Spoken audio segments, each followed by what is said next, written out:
Is that different from the born voice? Yeah, no, that's good. Yeah, being a pony whinnying. Yeah, that's a nice variation. I try to get the little My Little Pony spirit, out. Yeah. And then you can hide it for the rest of the podcast. Exactly. Because no one's gonna hear any of this. What is up, guys, and welcome to the VisualWood podcast, episode number. I was about to say 35. But it's actually 31. 35. Many weeks skip. What is up, guys, and welcome to the VisualWood podcast, where we occasionally talk about Guild Wars 2.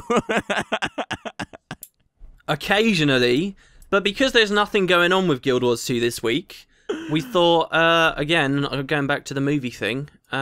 Movie podcast. I'm pushing for it. I'm fighting the corner for those out there who only care about movies. I've got your back.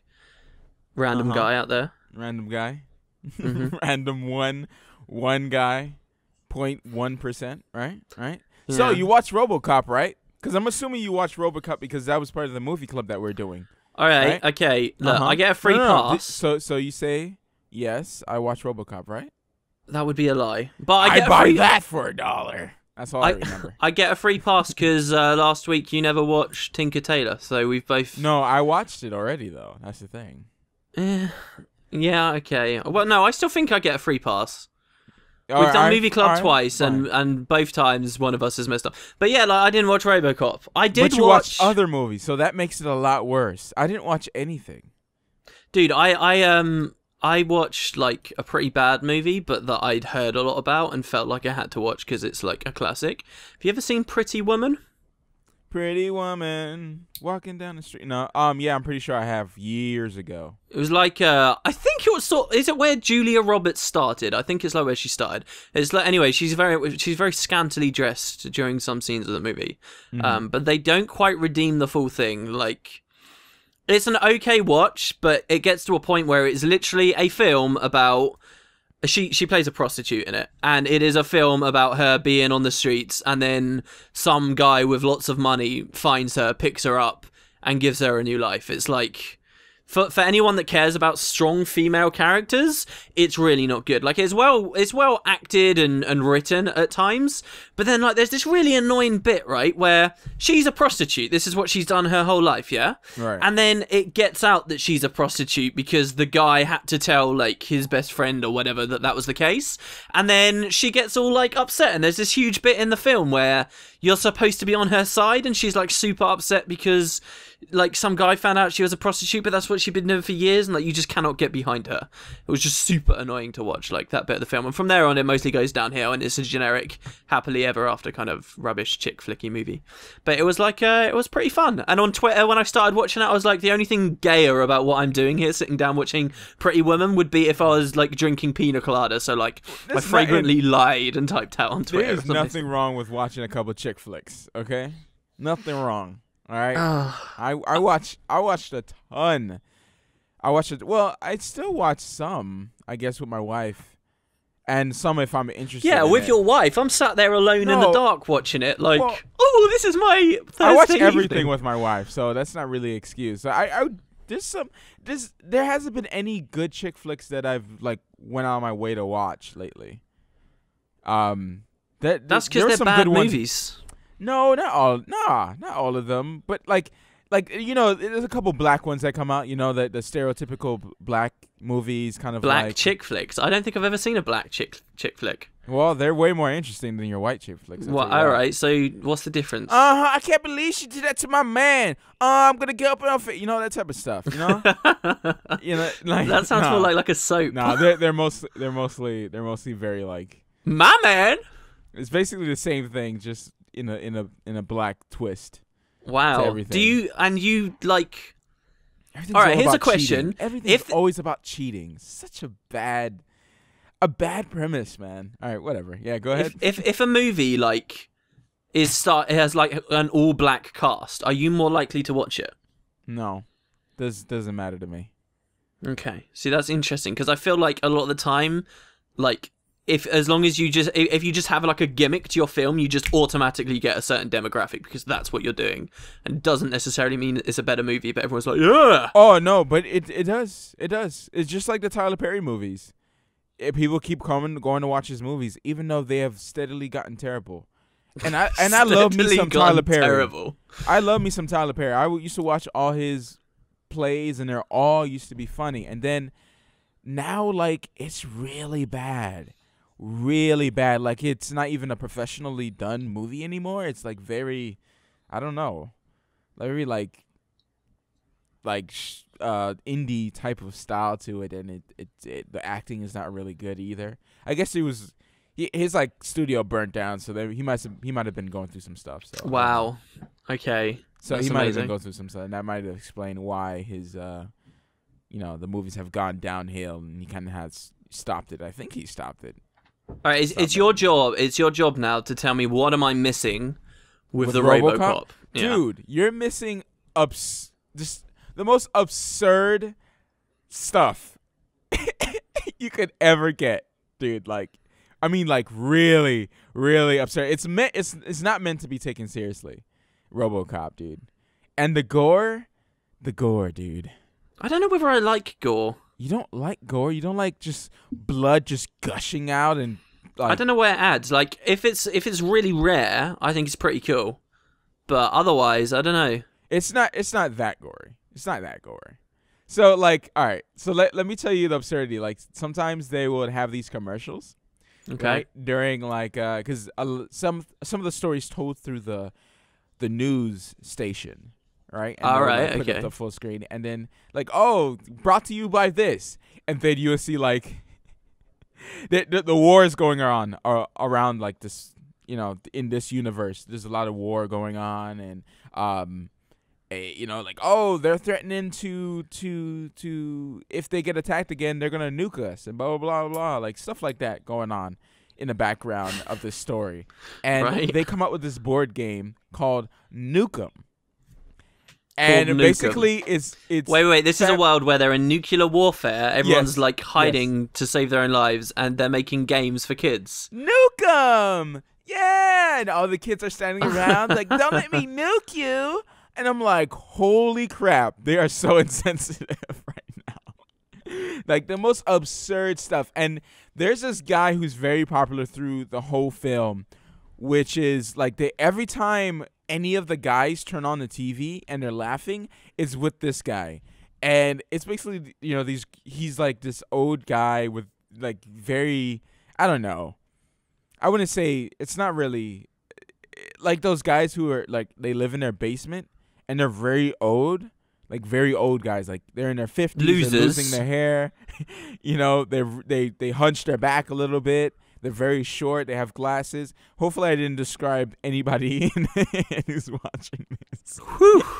I'm not short, so I like avoid that. Oh, Jeez. wow. Close. So you're like Close 50 one. years old, huh? Yeah, well, can't you tell from my voice? Oh, you tell from my voice. I feel like if I smoked, if like I started smoking when I was a young teenager, I could get away with sounding like a really old guy. Oh, dude. Because that's the secret to Don't it. smoke, guys. Don't smoke. Don't Oh, smoke. yeah, it's like now see the the podcast effects. endorses smoking. Yeah. It's like, Smoke we're- Super King's Blue for the smoothest for value. Super King? Super King's Blue, yeah, it's a type of cigarette. Is it like really fat cigarettes? No. Like king size. Super King, yeah, you'd think so. There's like blue and black, and then there's another type You as could well. totally steal it from McDonald's. You just walk up to like a general, like, I don't know, gas station. Super size me, bro. And it just gives you like a fat king stack. Have you ever smoked? I'm loving it. No. See, I never gave my body the chance to get addicted to that stuff. Me neither, but I've got to say, right, it's incredibly unhealthy, obviously. I'm not telling people to smoke. But I do feel like I'm missing out a little bit because anyone I've ever known that smokes, right, they just buy like the same type of cigarette like every single time. Like they have their brand or whatever. But whenever you're like in the corner shop, you look behind the counter, look, there's a whole wall full of different flavors and types. Oh my and like, gosh. I feel like it's this whole world I just know nothing about, and I have very little interest in getting to know it. But I feel like it's such a waste for people who do smoke and they just have the same thing, and that's like their addiction. It's like, look at the range here. What is different about this brand to this brand? Is like what makes one cigarette smoother than another? Like, have you never been curious about that? No, not even the slightest. Not even the slightest, because I've seen the effects of it, like in real life. So I don't want to know. And like when I go to the guy on the dodgy guy on the corner, and he's selling all these different types of crack. I'm like, I've never done crack, but I want to know why this type of crack is better than the other. Of course, the answer to that question is bad crack kills you, and good crack gives you a good high. So maybe that's not so fun to experiment. Great, absolutely great. Anyways. Listen. This guy is surrounded by beautiful women, and the woman is like, "Oh, look what I bought you for your birthday. I think it was his birthday. I don't know." And he's like, "Can I have both of you?" And she's like, "Sure." And he's like, "I buy that for $1."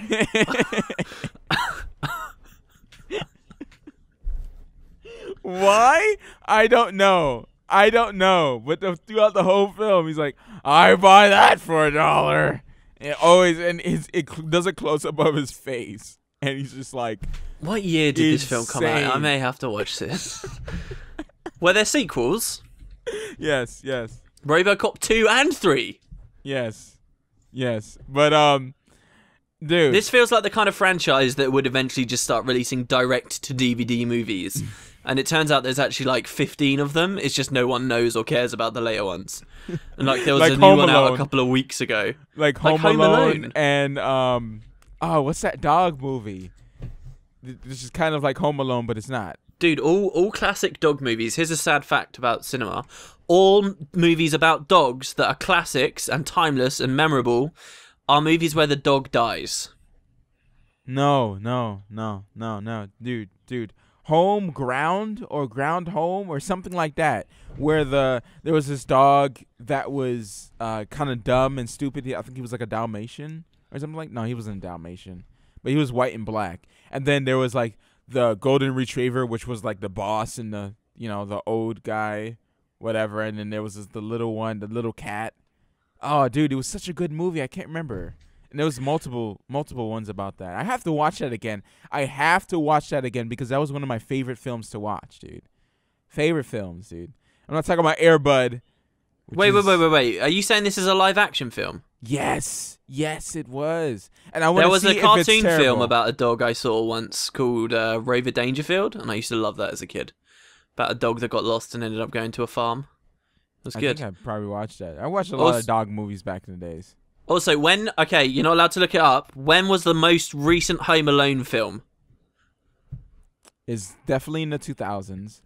I'm gonna shoot for 2009. Okay, and which in the series was that? 6. Okay, the most recent Home. Do you want to amend that? Go ahead. The most recent Home Alone film was released on November the 25th. 2012. Whoa! So like nearly 2013. Home Alone: The Holiday Heist, and it premiered on ABC's 25 Days of Christmas programming event. So immediately to TV. And what I love about the idea of this franchise having so many movies is like how negligent are these parents? How many times can one kid get lost like at home and left as they go away gallivanting around the world spelling their sacks of cash? It's not the same. Slug lawyer father brings in. In the story, is the same kid in the story? Of course, it's not the same kid. Well, okay. So the first 3 films were all the same kid, as far as I can see. The 4th film was 2002, Home Alone 4, which had some of the same characters, but it was a new cast and a new storyline, and it wasn't necessarily the same. So it wasn't actually the same kid all the time. I have no idea what happens in Home Alone 5, The Holiday Heist. But I'm sure it's riveting, whatever it was. All right, so after we got so sidetracked from RoboCop, what was the last movie you watched? I can't remember. I watched Pretty Woman. 2 minutes or less. I watched something else. I really can't remember what it was, though, so I'm going to have to leave you high and dry there. It could have been anything. One thing I did want to do, though, I wanted to do this at the start of the podcast. All right, we haven't done it for a little while. I know it was your favourite feature, bringing it back from the dead. Okay, and with a twist. All right, we're gonna do a riddle. Are you ready? Oh, great. Are you ready for this killer riddle? Yes. That I read. Yes. Let's in go my ahead. time during the week and could only think of you. Mm-hmm. All right. By the way, most of these riddles are like jokes. Okay. What kind of room has no door or windows? A room with no doors or windows. No windows. And it's a joke. No. It's a riddle / it's a bad riddle, so therefore it's like a joke. No doors. Man. I'm pretty sure it's like it's there, but I can't think of it at the top of my head without this podcast being an hour long. I don't know. Okay. You ready? Let's just go ahead. Yeah, just tell me. The answer. Everyone got your answer? Everyone? Ladies and gentlemen. Yeah, write it down. Well, this is what I'm going to do, okay? The answer to this riddle is a mushroom. A room with no doors or windows. A mushroom. All right, here we go. And one more riddle, but what we'll do is we'll set it up now, and then people can try and figure it out as the podcast goes along, and we'll reveal it at the end. And that's like a catch. That keeps people listening. Right. All right, go ahead. All right, here we go. I just got to pick a good one. All right. What is the center of gravity? All right, there you go. There you go. What is so you write your answer down. If you get it before the end of the podcast, leave a comment, lie about it, and you could win a 32-inch plasma TV from Matt Visual. Yeah. Oh, I thought we were going halvesies on this. Oh no, well no, because I did the R&D for the riddles. You know, I had to find these killer riddles. This wasn't in the contract. So that's my. Well, it is. It was clearly stipulated in the contract.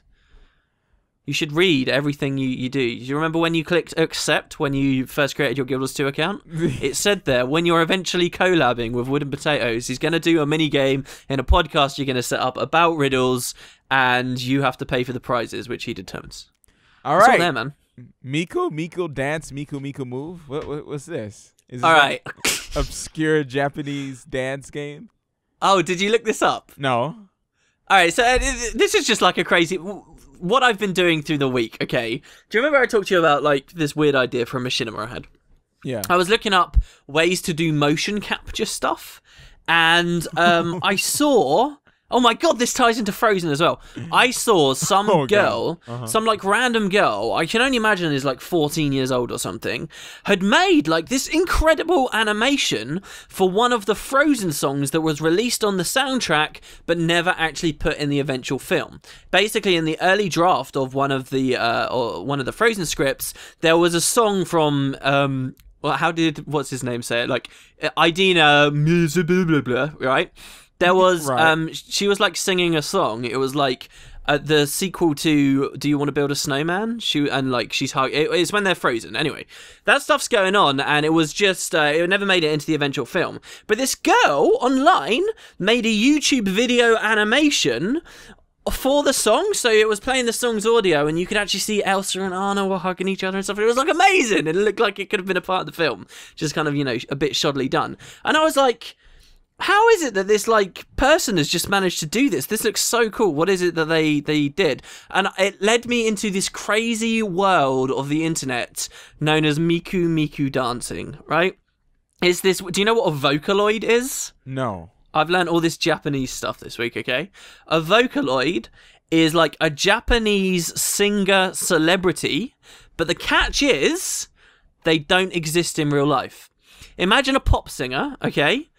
But they're not real. It's like, imagine Traherne was a pop singer, and he had all of these singles released, and then like everyone went crazy about it, and like that was their favorite celebrity, blah, blah. But it's entirely computer generated, and even crazier than that, these are singers, but the singing is done by a computer program. There is no singer. There is no person doing stuff and then, you know, they put it through some audio filters to make it sound technical. It is literally some guys in Japan made a program that you can type in some numbers or whatever. Like, imagine, what's that Mario game where you can... What's it called? Mario Music or something? I think I watched an actual film or a show that had a computer-generated fan. not fan, not fan. Singer, and it was like one of the biggest singers in that universe, and I was like, whoa. And yeah, it's just so an android. So there's this idea of what's called a Vocaloid in Japan, and these are celebrities that don't have real human voices and aren't humans. Everything about them is computer generated, but they release singles and they have. And here's the kicker, right? These Vocaloids have dance tracks and videos, right? So while you're listening to the song, you could be watching a video of them dancing around, right? And there's this whole, I think one of them's called Hatsune or something, right? And there's this whole culture about them, and inside this culture is this thing you can download called Miku Miku Dancing, which is the Japanese way of doing motion capture for the music videos for Vocaloids.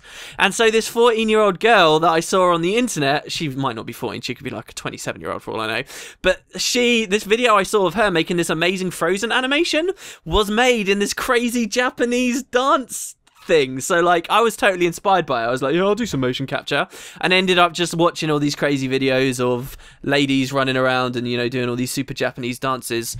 People on the podcast won't be able to see this unless we leave a link in the description, but click that link I just gave you in Skype. Yeah. And you can just pan through it. It's amazing. So I was weeaboo mode engaged this week, and I just started. So it's like an anime style. Yeah, but she did it using the program. You can do whatever the hell you want. You can just create a model in Blender, texture it, whatever, and then just dump it in this program and do all this crazy stuff. And this person obviously animated this awesome thing. I have to see you do a dance number as an anime girl. I have to. Well, see, I could do that in theory in the future. Another thing I was looking at is there's a thing as we're recording. You'll never show your face. You'll just always be a little. Japanese my god, girl. how amazing would that be, dude? Dude, yeah. I think that could work. Actually, people might rather see a little Japanese girl instead of your face. There's a Kickstarter going on at the moment. It's literally about to end, so people listening won't be able to back it. But it's called Prio VR, and it's like a full-blown motion capture suit that does mocap, or so they claimed in an AMA they were doing, does mocap just as well with just this, and it costs like $200-300 as, $50,000 corporate professional solutions that are out there. And I am really keen on actually getting into mocap and acting stuff out, and it looks so fun. Truly creatively fun. I've been missing that for a while, and that just looks so cool. And yeah, Japanese stuff. That's why I put that down. I thought that was a pretty cool topic. It's a shame you've never heard of Vocaloids, because we could share our favourite Vocaloids with one another. Yeah, wow. So you already got favorites? Oh yeah, there's this one who's she cuts the hands off of her enemies, and then she plants them in the garden, in her garden in the backyard. And supposedly they grow as plants or something. That's the story behind one of these Vocaloids. What? Are you serious? Yeah, it's really weird, dude. It's really weird. There's just this whole culture around it that I had no idea. And I was like, how did you make this? I spent so long on Google just completely unfathomably not understanding what the hell I was looking at. And all this software is really badly translated Japanese software back to English. And you're like, why does this exist? What is... But it opens your eyes. Questionable. Really questionable. Uh-huh. Mm-hmm. I could make questionable things with it. Anything for you. $2 billion. Well, let's have a topic from you. Do you want to talk about the next one? Ninja Turtles? Well, of course. Ninja Turtles. I hate the Mutant Ninja Turtles. I never told you this before the podcast, but I think it's the worst thing to ever. You're talking about the movie, or you're talking about... No, I think it was terrible when it was a cartoon. I think it was terrible when it was a comic. I hated all of the toys that used to come in my house. I'm going to disregard everything you're saying. And I used to smash him up with a hammer and laugh as my little brother cried because I was breaking his toys. So, I collected the toys, the ones that broke apart as well. The old action figures, and oh man, they're awesome. But Ninja Turtles, that was probably my first video game. Really? Mm-hmm. Okay, which system? One of my first video games for the NES. Nintendo. First Nintendo. Was it called Teenage Mutant Ninja Turtles? I think it was Turtles in Time 2. Turtles in Time. The one that is co-op throughout the whole story. Really cool. And they have the... Oh my gosh, I don't know if I actually beat that game as a kid, but man, a lot of games back then were kind of hard for a kid. Was it this one that I'm on Wikipedia right now? I don't know. Well, I've sent you a link if you want to see it. But Michael Bay, he's not the director, but he is the producer. And I mean, it's funny that he's not the director, but that's the name that they show as soon as the trailer pops up. Well, the producer usually gets a big, it's like, see that. It's like, okay, Michael Bay, and all you see is, Megan Fox throughout the whole trailer. You're like, okay. Do you have something against Megan Fox? Yeah, I kind of do. Yes. I'm hoping that this is the movie that changes my the way I think about Megan Fox and how she acts. Hopefully her acting gets a lot better. She actually conveys some emotion other than I'm just a hot piece of thing and I'm just gonna be my hotness in this movie. I don't want that. I don't care. Like, there's so many other people that you could have picked for this. So many other people. I would have picked a nobody for April O'Neil, and I would have been fine with it. As an actress, I think it's pretty cool that she would go for Teenage Mutant Ninja Turtle movie. And you think that it would be like I would never expect Megan Fox to hear that movie exists and be like, oh yeah, I'll play in that. That sounds awesome. What do you mean? It's Michael Bay. She was in Transformers. So it's just because she Megan Fox back in this one. It's like, why? I'm surprised she wasn't in number 4 or is it number 4? Yeah, number 4, which is another Michael Bay trash. No, actually, I liked my number 4. It's just the story was a little, but I actually enjoyed it sort of. I think it's mostly because of the kids Guardian. I like the Guardian a lot. The jokes that were between him, but yeah, I don't know if I recommend the movie though. It's not necessarily. Wait, what movie is this? Number 4. It's another. It's supposed to be this big old sequel thing. I don't know if it was supposed to be a trilogy, but it was supposed to be something. It even had comic books coming out for it, trying to make another action hero. It had something going for it, but it wasn't done too well. Just a bunch of action scenes and well, okay. From your tone right now, I thought you were excited about this movie, but now you just sound like a bit bummed out that it's Michael Bay and Megan Fox. I'm excited. I'm excited because I'm gonna take this movie with a grain of salt. I'm not gonna be like, oh my gosh, they got this wrong, because it's a different interpretation of the movie. I don't even care anymore. So would you have cared if they were aliens? A little bit. A little bit. I would have cared a little bit. All right. There's a lot of lore that has been changed with Ninja Turtles, so I'm not gonna trip about that. In this one they're made. They're not accidentally green goo is not accidentally just dropped onto them and they turn to Ninja Turtles. And this one, they're like these huge beasts, dude. I was like, oh my gosh, this might be pretty cool. And then when he throws the turtle to the car and it just goes in slow motion and it hits the car, you feel that impact. And I'm like, oh snap. And you were saying they should have cut at the end of the trailer and they started eating pizza. Yeah. Oh, dude, it should have been that. Yeah. Basically, as I was watching that trailer, I was I was sniffing my own farts. I was so sure that that's how they were going to cut to the end of the trailer. I was ready. I had my finger on the button. I was going to be oh, totally cool how this trailer ended. And then it didn't end like that. And I was just disappointed. I was like, oh man, that would have been so perfect. How are you going to feel if there's no pizza at all in this film? Dude, there has to be pizza. You can't take that away from Turtles. What if Michael Bay doesn't understand that? Then Michael Bay shouldn't be even involved.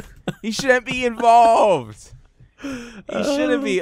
I kind of like how the Turtles look. I like that they're huge, and I don't know. The faces look okay, So, it had a bit of that uncanny valley going on there. In the trailer, he takes off the mask, doesn't he? Yeah. And when he does, it's supposed to look weird with him taking it off, but it was one of those, ooh, okay, I'm going to have to get used to the way the CGI looks for these guys. Yeah. I got to ask you, though, I don't hate TMNT, right? But I never really got super into it, right? Never really did. So what is the canon? Why are they turtles? Like, and I appreciate you just said it shifts a bit. Why? Why?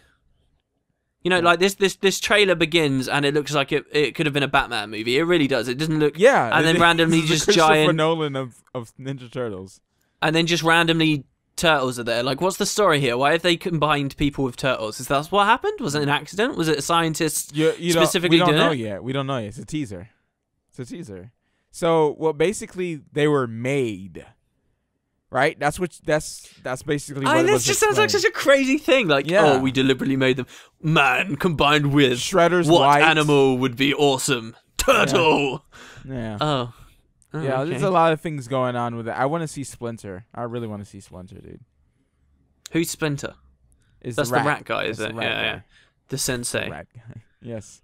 See, there might not even be a rat in it. Why is there a talking rat as well? Don't say What if they never go in the sewers? There's no pizza. There's no talking rat. All right, you know what? That's it. I don't know if I can do this movie. No. Okay, here we go. Look, but what's good about it is there was once a Teenage Mutant Ninja Turtle movie, and it had a sequel, and everyone hated the sequel because it had none of that stuff.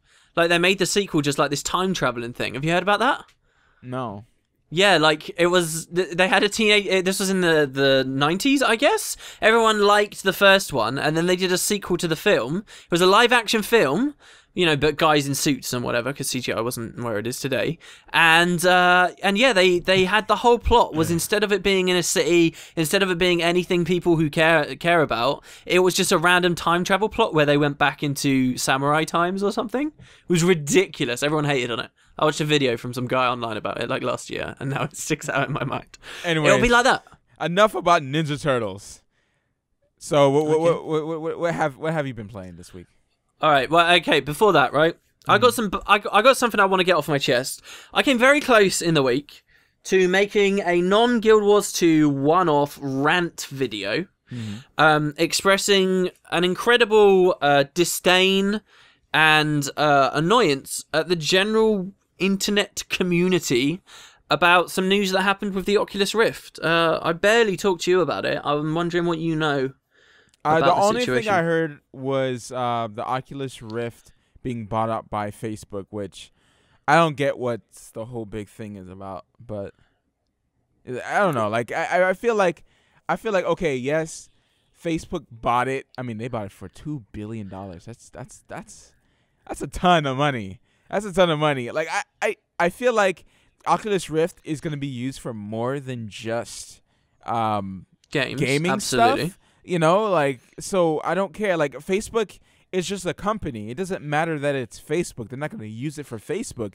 Facebook is just trying to branch out. It's just like Thank you. It's just like if Nintendo stayed a toy company. What if Nintendo stayed in a toy company? You know, they were a toy company and then they moved to games.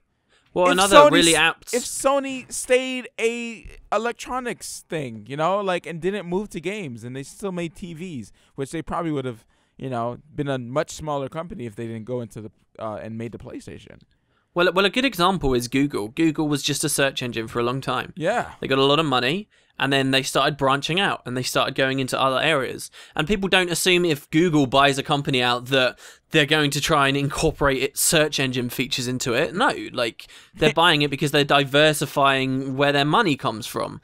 And yes, it does sound like from the press release that there could be some interaction between the head-mounted display and Facebook at some point. It doesn't mean that it's going to become a locked-down device that constantly throws ads in your face and only works for social media. Why? Because that's the most ridiculous concept of a product ever. Why would Facebook try and market that to people? Nobody wants that. It's really annoying to me. Basically, for those who are completely out of the loop, a guy called Palmer Luckey, right? Basically, he was a big enthusiast for virtual reality and head-mounted displays, which have been, you know, there was a bit of a boom for it in the early 90s, and it never went anywhere. He worked with the military for a little while. He was like a homeschooled guy that had like loads of opportunities, whatever. And he had this huge collection of head-mounted displays. Got involved on a small community of other enthusiasts on a website called Meant to Be Seen. And on that website, he talked about this one that he'd made that eventually would be called the Oculus, right? And everyone on that website said to him, hey, you should create a Kickstarter for this. People would give you money to help you start making these. This one guy did the Kickstarter, got really big from it, made a small company, and the entire time has literally not been making a profit for himself, selling dev kits just to break even so that VR could be kickstarted and become a thing. It's because of this guy that anyone is interested in VR right now. And I will tell you now, he's not, like, me and you are older than him, dude. He's like 21. He's like a young guy. He just started doing stuff, right? And now it's got to the point where big companies, particularly the guys at Facebook, obviously now, Sony recently revealed that they've got their own head-mounted display that they've been working on, but it's just going to be a PS4 thing. So it's sort of like competition. There's movement in the space, but there's not, you know, direct crossover there. Things are moving, right? And now Facebook has seen, oh, look, this is going to be a big technology. We've got the money. Why don't we try and get in because this is going to explode? They give this guy $2 billion, right? I log in and see this news, and the only thing that goes through my mind isn't, oh, this is the worst thing ever, virtual reality's been killed, and go and cry like a complete immature moron. My thought is, wow, they now have $2 billion. Yeah. Instead of just being a small startup now, they can actually use this money to influence display manufacturers, get good stuff going. And yet the internet at large, and it's just so disappointing to me, freaked out about it. I can understand a little bit of concern, because it doesn't seem like a perfect fit, you know, Facebook, whatever. But I feel like a lot of people don't live in the real world and don't appreciate the fact that this isn't going to kill VR. What will kill VR is people freaking out, acting like the worst stuff is people personally attacking Palmer Luckey, just this enthusiast guy, because he got a lot of money and they're saying, oh, he's just cashing out, he's a complete sellout, he's just taking the money for himself, you know, it's a lot of money or whatever, he obviously doesn't care about VR, that's the price that he's been bought, he's been gimped now. And it's like, that's completely not the case. Like, I started looking through this huge mess. He was on Reddit going through every single response people were throwing at him, all the criticisms, and trying to respond. And yet everyone, just because it's fun to rage about stuff, were downvoting the hell out of every single comment this honest guy was making, and it just made my blood boil. He was saying legitimate things like, look, this purchase, it may not seem to make perfect sense, but you do realize that now that we've got this money, this has dramatically dropped the cost that the Oculus can come out at when the consumer version finally released. You realize that this is actually going to kickstart VR. You realize that this gives us a solid foothold against another multi-million-dollar company, Sony, who is now racing against us to get the first head-mounted display out. You realize these are only good things, and everyone's just like, downvote, no, I don't care, I don't want to listen. No one cares. That's the internet. You know, they want to say what they want to say, and they feel like they should have a say in everything that comes out. Like, oh, you know, this is garbage, and they don't know anything about like business and how it's supposed to work. Yeah, I went onto the like just the general front page of Reddit for a while, and I saw this huge knee-jerk dumb reaction from stupid people that were just shouting and making armchair speculation, saying, oh, Facebook's just going to destroy this company, blah blah blah, and they don't look for a second into what Facebook have been doing for the last 5 years, buying multiple startups. They released their own like open source programming language. Facebook may have a negative perception to most people because of the way, you know, they take information from people, but if you actually look at the stuff they've bought out, they do only good things with it. They're not like really grabbing hold of companies and strangling creative stuff out of them and then, you know, leaving them out to rot on the side. They're generally good with the purchases that they've been making. People, you know, making stupid examples to like WhatsApp. Like, they bought Oculus for $2 billion. WhatsApp was bought for like $18 billion or something, was it? But like, these people failed to realize that WhatsApp was obviously in a competing space and held a lot of information, a lot of monetary value in the way of the information it held for people. Like, there was just a lot of really frustrating things that I was reading about that everyone just seemed to completely miss the point. The worst thing was, I then went to like the Oculus specific subreddit, which I was one of like the first 2,000, maybe 3,000 people to ever have discussion there. Like, I've been a big part of that community for a long time, and you see, and it was even worse there, just tons and tons of posts. And the worst thing was, like, they were all people that have never talked about the Oculus Rift ever before, making posts like, oh, here's how you cancel your pre-order of the Oculus Rift, here's how you do it, and like all these people thumbing it up and saying, oh, this is amazing, look, this is how you do it. And they're people that have never demonstrated any interest in the technology before. Random guys saying, oh, I'm cancelling my project. Notch coming out and saying, oh, I'm not going to do an Oculus Rift for Minecraft anymore, despite the fact he's had a kit for like almost 2 years now, never done a thing with it, and there's a perfectly viable Even community Notch. made one. Are you kidding me? And then Notch makes a quote like that just on Twitter about something he clearly never cared about in the first place and wasn't a real thing. And then you get people like PC Gamer, you know, actual news websites saying, oh, Notch has cancelled this because of Oculus. It creates all this hype that basically destroys the image of this company. All these random douchebags that clearly don't have real projects but saying, oh, I've cancelled my thing here. You know, everybody get off this bandwagon, blah, blah, blah. It's so frustrating to me, and everyone comes down to, oh, Oculus just killed VR because they allowed themselves to be bought by Facebook. And the answer is no, that did not kill VR. If anything's going to kill VR, it's all the stupid kids flipping out for no reason, and then, you know, tarnishing the Oculus name and making it so that people have the wrong idea when it finally does release, and that people boycotting it. Like, you're complete morons. This is what everybody wants, and now you're like suggesting we boycott the first actual progress that's being made.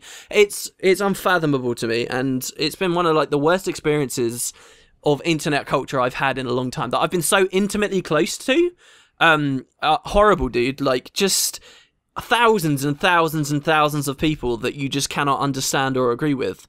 Like, usually I feel like I'm in the majority with most things, or I can understand to an extent why people are being the way they are. But all I saw was idiocy, and, you know, I'm making myself a bit of a black sheep or whatever, singling myself out here, because I'm not in the majority opinion here. But it was horrible, man. It was like, that has been so huge for my week. Now, if Facebook does kill VR and they do horrible stuff and they make it, they change the name to like iBook, yeah, then everything that we said here, it doesn't mean anything. Yeah, but I mean, the chances of that seem so. You're right. Yeah, but even then, I think giving Oculus $2 billion to make something really strong. It's the same thing as subscription fee. People are so anal about subscription fees, but guess what? It gives the developers money, and then you can make better stuff with the subscription fee. But you guys want to be anal about it, like, oh, I don't want to give anyone a subscription fee. It needs to be free to play, you know, blah blah blah. And then you get this crappy content, and then you complain about it. It's the same damn thing. It's money makes better things. That's just how it is. Now, if they get money, wherever game it is, if they do get money and then they don't create good stuff, then, you know, you just don't pay the subscription fee. It's just that easy. It's just like ESO. When ESO comes out, I'm pretty sure a lot of people played the beta and like, I don't think I'm going to pay $15 a month for that. But there's a lot of people who are like, wow, like, I love ESO. This is exactly what I've been looking for. And they don't mind paying $15 a month. But, yeah, you know. I do want to clarify. I'm done talking about it now, but I do want to clarify. I do understand a little concern from people, and it seems like a weird fit. I do understand that, and I do see why people would be a little bit cautious about it. But the fact that this company got $2 billion to create something really goddamn awesome should have only ignited excitement and happiness in the community, and what happened was the complete opposite, and I just can't understand it. And it's funny, because after all that happened, and I was trying to, you know, have reasonable discussion, it's now like 3 days after it, and the dust has settled a bit, and most people are saying, wow, I can't believe how the community reacted. And, you know, you can go back and read these horrible posts where people were just spewing vitriol at this human being, mostly at Palmer Lucky. Like, there's just this genuinely nice guy that has been given like this great opportunity, and that he's made for himself. And, you know, they got hundreds and hundreds of people cheering on this hatred towards another person. Like, even beyond the news itself, just the way that people get is disgusting. And it really, really frustrated me. I hope he doesn't regret it, because it's $2 billion. He stood his ground, man. He stood his ground. $2 billion. There's other discussions to be had. Like, I want to sell out, but, like, $2 billion, you could do a lot with that. Like, $2 billion. I mean, obviously, all that money's not his. The thing is, Oculus already owed a lot of people different things anyway. They'd had investments from other areas. Yeah. And it wasn't necessarily entirely his decision to take that $2 billion. He probably had a lot of investors who were saying, who he had to tell, look, we've just been made an offer by Facebook for $2 billion. And all these people are sitting there saying, look, you don't even have a commercial product. You don't have anything, and you've just been offered this incredible amount of money. Take it. You'd be crazy not to take it. And even if he didn't want to, it might have just been something that he had to do. And there's some other shady stuff, like they started taking orders for DevKit 2 before announcing like this huge news, but then if you actually read about what happened, they only got the offer very recently, and they were just like, right, we're gonna do it, but we don't want to bog down months and months of valuable time developing this thing in negotiations. Let's just pick a number, do it, and get it out of the way with. The DevKit 2 looks really interesting. They changed the pixel pattern for like diamond shaped. Yeah. So cool, man. Like I want to try that so bad because I never got to try that kit. I tried like an updated version of the dev kit, but in HD, but I didn't try that one yet. So I'm Sony so head-mounted display looks good. Hopefully, maybe like I'm about to go to Game Vid Expo like after we're done here, so maybe I'm hoping Oculus. Probably it not. might be though. Probably not. Probably an older kit, but not like Oculus themselves are going to be at a up and coming convention that's coming out. The one thing at conventions is like often the kit doesn't it's not positioned properly, and you might get a less than perfect experience. But it's still even DevKit 1 was wowing the hell out of people, and they're going, "Whoa, this is incredible!" And Crystal Cove, DevKit 2, that you can buy a DevKit 2 now. So if I had the money, I absolutely would buy one. Yeah, I'm waiting for the consumer product. It's just I would love to do like Oculus Rift videos, but I don't know. Like I don't think it needs to be there first. It really needs to be there first, and I don't want to spend $300-something on a product that is going to be better after. Well, no, there's no point buying an Oculus anymore. Nobody's got one. Everyone hates those. They all cancelled them. Didn't you hear that? Anyways, it's just a Facebook machine now. Moving on. What have you been playing? I see a little bit DDR. Oh no! Well, look, I just did one. Why don't? I have been. All right, someone send me a key. He deleted his account, so I can't really say his name. But I've got his name. If it's the same guy, it's the same guy. Yeah, I can give you his name. What's his name? It was the gleeful Grognard. Yes, that guy sent me a key. Sent me a key because he had another account and he deleted that account. It was weird. I was like, oh, I can't gush to you how I might be getting addicted to this. And why did you send it to me? Because now I'm gonna get addicted. Because all right, so I put in my key and I was like, yes, I get to finally play. My friend has been playing it for a while. My buddy Crimson. And he's been liking it, and he after playing it, he upgraded his account to like the Trailblazer, I think, as well. Like he enjoyed it that much. Now this is only Landmark. This is not the official game, but what they're gonna be doing, they're in this weird spot where they're gonna be adding combat and stuff like that to test it out. So it's gonna be like a beta for the actual game as well. So if people don't know, there's EverQuest Next that's coming out, but they released EverQuest Next Landmark in beta recently, and it was in alpha, and you get to pay to get in. Now you can pay like $20 to get inside of the beta. Now, what this is a virtual playground, right? You have a sandbox, and you're just released into different biomes. You can go to any channel you want, and you can just build anywhere. The whole place is there's a bunch of materials that you can gather around. There's trees right now, and then there's I guess like you can mine stuff in the ground. Now this whole place is built by voxels, so you can literally chunk a square. Like if you, all right. So first you start out the game, right? You have axe and you have a pick, just like Minecraft, right? And then you have to keep upgrading the stuff that you get. You can upgrade and equip your characters with stuff that give you rare materials. You can make your character move faster with stuff you equipped.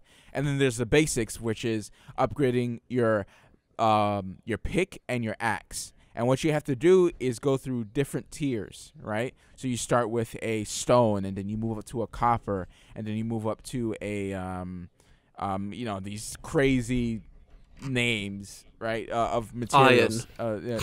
No. It goes from iron, but then it goes into like these new names that I've never heard of, probably only in the EverQuest universe. Like Orichalcum, but their own. Yeah, Tristina or something like that. I can't remember the name. but you basically go around and mine, and most of this game is mining and gathering and stuff like that, right? But then what happens is once you get enough materials, you can get a claim flag, and you can claim a big square that goes all the way up in the air and all the way down below, and you can just build anything you want on this land. And this could be next to your friend. What have you built? I haven't built anything. I've been grinding, trying to get the best stuff so I can make my house awesome. I have a claim flag, but I haven't put it down yet. And my friend said his house was underground. His house was really? underground. That's pretty cool. Like, you literally build anything you want. Anything you want. There's furniture. There's the way the game is built. You can pretty much angle anything or get really thin with the rocks, get really thick with the rocks. You can copy, you can paste, you can have templates so you don't have to worry about anything. You can heal the whole ground and start all over from scratch.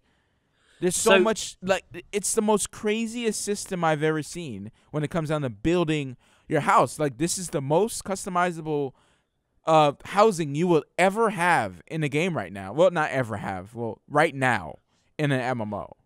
While I have not played this, I actually have a bit of a unique thing with that game, because for maybe 2 years now, I've been subscribed, maybe a little bit less than 2 years, I've been subscribed to a guy on YouTube who developed the engine for that game, and he used to put out maybe one a month, he still does, videos. I think it's called the Voxel Farm something. He used to do like work in progress update videos of how the game engine was working, and he used to demonstrate, you know, how it was slowly rendering things better, and eventually he started doing videos showing him building stuff. And then one day it came out, there was an announcement that he'd been bought by the guys at EverQuest, and it was going to be the thing for Landmark. And again, like, I've not played it, but I did see he put up a video last week maybe showing wasn't there like a certain period of time that Landmark was up where they took a bunch of community stuff from it, which is eventually going to be in the main game. Well, what he did was he put up a video. He said, yeah, look, this is the engine they were using. I'm going to show you just a handful of the creations the community made. And he did this fly-through of, like, the stuff that people had made in Landmark, and it was insane. Like, stuff way better than he'd ever demonstrated. He was like, what he used to do in his videos is he'd be like, okay, so this is a tool that I've added. Look, here's how you can take this size chunk out of the ground, or a bigger one, and look, here's how you place this, and you can have a rounded edge, and you can... And, like, he would just do that and, like, build kind of abstract and weird things, and then he put up this video showing the stuff people can make in that game. It's insane. Like, the just cathedrals of fire that people are building, and floating castles, and just all this ridiculous stuff. Can you, while playing it, walk around and see those things? Yes. It's all open world, all of it. You could just... There's a single server? No, well, you could go on any server you want. You're not locked into any server. So if your friend is on another server, it's fine. And then within that server, there's biomes that you can keep porting to, right? And each biome might have a different tier as well. And it goes up all the way up to like tier 4. Tier 4, and it might be a little bit more. I don't know. And it has different environments. So there'll be desert. There'll be a little bit stuff by the beach. There'll be forest. There's all different ones. Snow biome. And it's crazy. And well, what's good though is the way your character moves. You know, they have that system. I'm pretty sure you watched like the demonstration of EverQuest Next. They have a while ago, yeah. They have this system where you can, like, your character moves around the terrain a lot, right? And yeah, like they showed a thing climbing a rock or something, and it like it doesn't have the full thing yet because obviously this is beta. But, like, your character, like, jumps around, does backflips, and slides down mountains. If it's, like, too slopey, like, there's lots of cool stuff that your character moves so well. And that's kind of why I even wanted to play it, because of the way the character moves. I hate, like, when I see MMOs that are being developed now, and they don't spend too much time on the character movement, it drives me nuts. And you were saying last podcast you quite like the impact, like you don't like it to be too floaty. Yeah, I don't like the floaty stuff, and that's why I liked Neverwinter combat, and I played it just because of the Neverwinter combat. Plus, there was voice acting, and that's always good. But the combat was very satisfying in Neverwinter, very satisfying. But it didn't really hold my attention for very long. But yeah, like you, because of that, they had to have targeting and stuff like that. So you can't have like that in Guild Wars 2 and then not have targeting. You know, just there's certain things that need to be done, and that's why Guild Wars 2's combat is very floaty. You don't really feel that impact, but the numbers, numbers have to be really cool. So yeah. Okay, about EverQuest, right? Mm-hmm. Obviously, it's not a full MMO. There's no like fetch quest in it, no leveling up, right? There's like tearing up a few things, right? It's not much of a game at the moment, but I am curious, as a game, how does it, because it is similar, how does it compare to like Minecraft? How does gathering in this game feel compared to gathering in Minecraft? How does building compare to building in Minecraft? In what, a fun factor or the like how fun is it? Is it as quick? Is it slow? Is it like more clunky? To do it in EverQuest. The build mechanic is way more. It's far superior than Minecraft. It's far. Does that mean it's like really difficult and annoying, like cycling through tools and stuff? No, it's not at all. It's all, you can keybind it all, healing tool, everything tool. You remember, you can copy and paste. You can use templates. You can they even show like what 20 minutes can create you from someone who doesn't really know how to do it. It sounds like it's less of a video game and more of like that's what I'm saying. Rendering software that is a video game. Do you know what I mean? Like it's having copy and paste. It's not necessarily a video game yet, you know. And you could actually take those templates and actually sell it on the market. Like if you wanted a roof, you can just look up, I want a roof, and you can buy it from someone. When the full game releases, like how much of the voxel stuff is going to be there? Everywhere. Like you don't remember seeing that big monster come through crushing down, and it broke all the trees, and it just breaks apart. The tree just breaks apart and then crashes but I'm not sure through how the whole house. They said that Landmark, like they were going to take Landmark was there so that they could take good creations from the community to then implement in the real MMO, yes. Right? It's the same engine. It's the same game. And the real MMO is still fully voxel based, and you'll be able to make totally new stuff. And things will break. Monsters will come and break things. They must have in the full MMO some restrictions though, like core cities and things where you can't destroy terrain or build stuff. They have to. Well, I guess it all depends. Maybe I don't know how they're necessarily gonna do like the whole cities. Is it gonna be you have to use portals? It's so revolutionary. Dude. Playing it, there's so much. It's like, how are they going to do it? Cool. It's like a virtual playground right now, and you can even branch out your claim to even make it a lot bigger. There's so much stuff. Yeah, there's so much stuff. You could create a beast. You could create a beast of a house and just have parties and stuff, and like the emotes and everything. Like, it just reminds me of something new and refreshing to play. How many hours have you sunk in it so far? I don't know. Like I just got it like 2 days ago. Maybe somewhere around less than 20 hours, maybe. That's quite a lot in 2 days.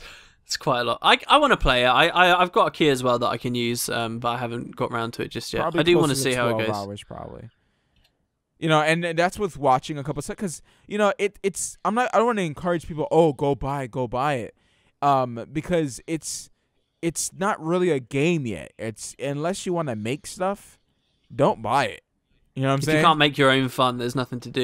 Yeah. Like you know, you're gonna be just farming a lot. You know, just going around. What is the farming process? Talk to me about that. Is it just finding materials and mining them out of the world? Just mining them out. So you're mining them, and you sometimes like the vein goes really deep, and you're like all the way inside of the earth, just mining it all. It's pretty. Does Earth like respawn or regenerate over time? Or do you find like these immense quarries that were left behind by players a week ago? You do find these big holes. You find these That's pretty portals. cool. I like that idea. One of the things that was really compelling to me a while ago, people were talking about Minecraft servers that like were in use like 2 years ago or whatever. People build these whole maps, you know, build cities and loads of stuff, and then obviously the server goes on offline and goes dead. But then like months later, people post their servers online, like the map file, and then you can pull that map off and then host your own Minecraft server, but in like the ruins of their old world, and like it perpetually goes on and on and on, and they get more and more dated, and you have this really bizarre, like, unique concept where you are playing a video game in the ruins of real cities that were made by players like months and even years ago. Like, that's a really cool idea. Yeah. And like EverQuest could do that. Like, you find a ruin and it actually is a ruin of when someone used to live in that house, or someone used to do, and now they've quit the game, and the idea, it's not had upkeep. The idea is that there's 3 levels, like underground.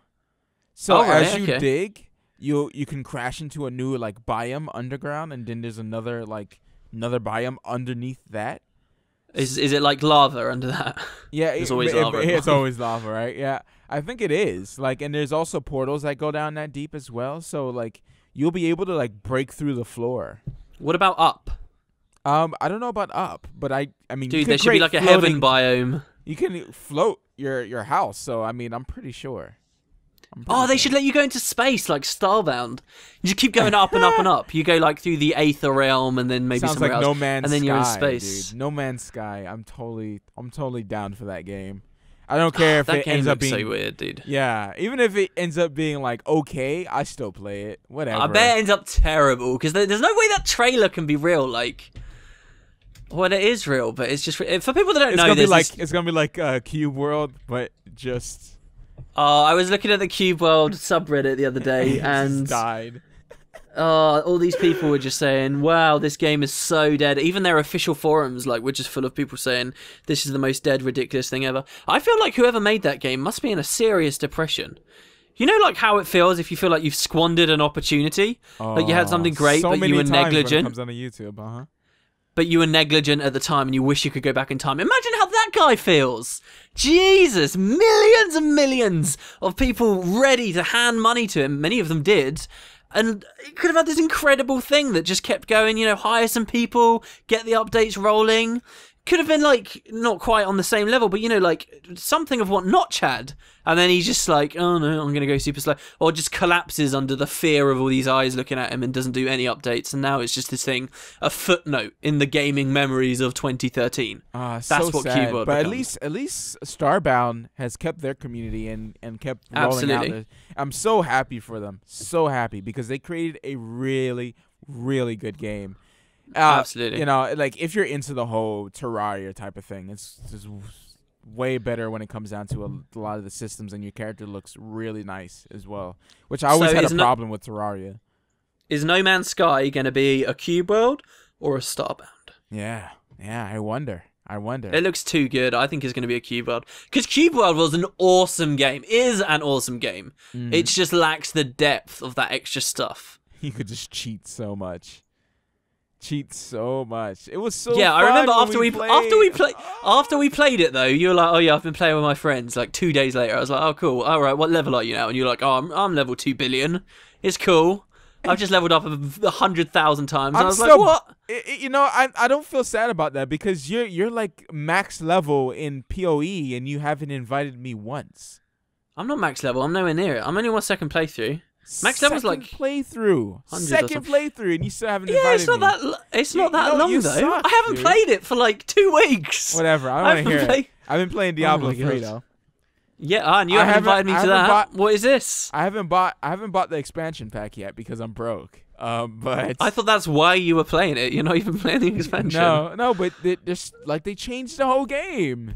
They changed the loot auction system. House. They changed the auction house. They changed the way they do the difficulty, everything really, and it's a way more satisfying game.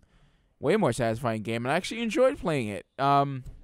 Played with a couple guys randomly off Twitter, which is kind of weird, because sometimes you could get some really weird people on Twitter. You know what is this? There's so many people right now who are like, oh my god, I've tweeted him once. I know. I'm trying to make them feel uncomfortable. One of the weird people? I'm trying to make them feel uncomfortable. Well, they do. I did it Congratulations. last time as well. I love you all. And actually, Alienate. Yeah. Yes, I do. I love them all equally with lots of love. I played with them, dude. I played with these guys for 6 hours. It was great. It was great. You told me the whole time you were all just basically saying, "Oh, we want mounts in Guild Wars 2." Yes, the whole time, the whole 6 hours, we were like, mounts in Guild Wars 2. It needs to happen, and it will, because everything else happened in Guild Wars 2, right? What if that's the facilitating? Yeah, all right, okay. And you did play DDR, right? But who cares? Oh yeah, no, I got stories, but no, that's it. That's fine. Mm-hmm. Guys, I've been playing Dance Dance Revolution, actually Step Mania technically, with the Dance Dance Revolution packs. I suck at it compared to how I used to be as a young teenager, but I'm getting better again, and it's awesome. All right, Guild Wars 2. All right, so I'm gonna be two things right now. I'm gonna be there's gonna be negative Matt. I'm gonna put on the negative hat. I'm going to be a negative nanny, and then I'm going to be super excited, okay? Let's do super excited first. Oh, my gosh, wardrobe, right? We talked about it last time, so we're not going to go into details. Same old thing. Yeah, we did talk about wardrobe last time. Yeah, but it wasn't – we didn't get the thing. It's because it was data mined. That's how we knew it was coming. But we didn't know exactly how it was going to work. So there's going to be charges, right? No, Matt, we definitely talked about this last podcast. Dude, promise you. Dude. I'm telling you. We knew exactly how it was working. I remember talking about the charges with you. Yes, because it was data mined. It was data mined. If you want to go for it, then what are you talking about? Dude, are you serious? I'm sure I'm sure we talked about it last week. All right. Dude. I'm not going to cut this out, by the way. Look on when the blog post came out. Unless we knew the future. How could we talk about something that was on a Tuesday? All right. Introducing the wardrobe system came out on the 25th of March. Right. 25th of March. And this is 28th Tuesday. right now, right? We're recording this Friday Yeah, morning. what the hell? But I feel like... Because it was data mined, and we were just speculating. Now we know that we can use town clothes as a full outfit. Right, but you can't switch. People are really annoyed. Well, some people are annoyed about that you can't switch between the town clothes now. It's a full outfit now. You can only wear the full outfit. I think that one doesn't cost charges, but basically changing anything costs charges. When it comes down to changing your weapon or the skin or whatever. I don't know. They didn't really go into detail with a lot of this stuff. And they did a post talking about the town clothes thing, by the way, where people were saying, "Oh, it's such a shame I can't mix and match anymore. Can you explain yourselves?" And they basically said, think of it this way. There's now 4 armor classes in the game. There's light armor, medium armor, heavy armor, and a global set that any class can wear. And the reason it's now in one slot is every update they can just throw out more and more town clothes, more and more and more, and it's free to jump in and change whenever you like, which I guess is kind of a nice idea. So, this big wardrobe, you could change anything, your armor, your weapons, pretty much anything you want. And what the conversion rate is that the stones, right, the lobby ones, the ones that are not level 80, that no one ever uses ever, 3 stones get converted to 1 charge. So if you have hundreds of these, like I do, they're going to be converted into charges. 1 crystal turns into 1 charge. So I am assuming, right? I said, maybe they're going to be cheaper, but no, there are people no, if it's going to be 1 crystal to 1 charge, then it's probably going to be the same price. I feel like it shouldn't be the same price, but that's just my opinion. So it's going to be 5 charges for 200 gems. Well, the reason why they might be cheaper is because there's very little reason to buy those crystals anymore. Because right now you can get 10 of the Lobby stones, so 3 transmutes plus 1 extra, just for doing map completion in a town city, and you don't need to have any levels to do that. So you can just make a level 1, run through the 5 town cities, and it will take you a while, maybe an hour and a half. But then you can have a ton of transmutes. You can have coming up on 15 transmutes easily just from that. Why would you ever want to go to the gem store to buy transmutation stones under the new system unless they make them cheaper? Because that's what I'll be doing. And maybe they might remove them from the loot tables, which could be a reason to just do loads of explorable city completions now while you can, because you get tons of stones from them consistently. So it'll be good if they add it into the world and you can get them in different you know, areas of wherever you play in the world, Wolfie World, blah, blah, you could get charges, and they just add it to the whole rewards, right? Because that would be a good reward. Stacking up on charges, I think that would be a good reward. You know, so I mean, they can beef up these rewards. They just have to give it, you know? It's like, it kind of sucks. So it's going to be $5, not $5. It's going to be 5 crystals for 200 gems. Is for 10 crystals is $360 Xbox. And for 25 crystals it's $800, which is $10.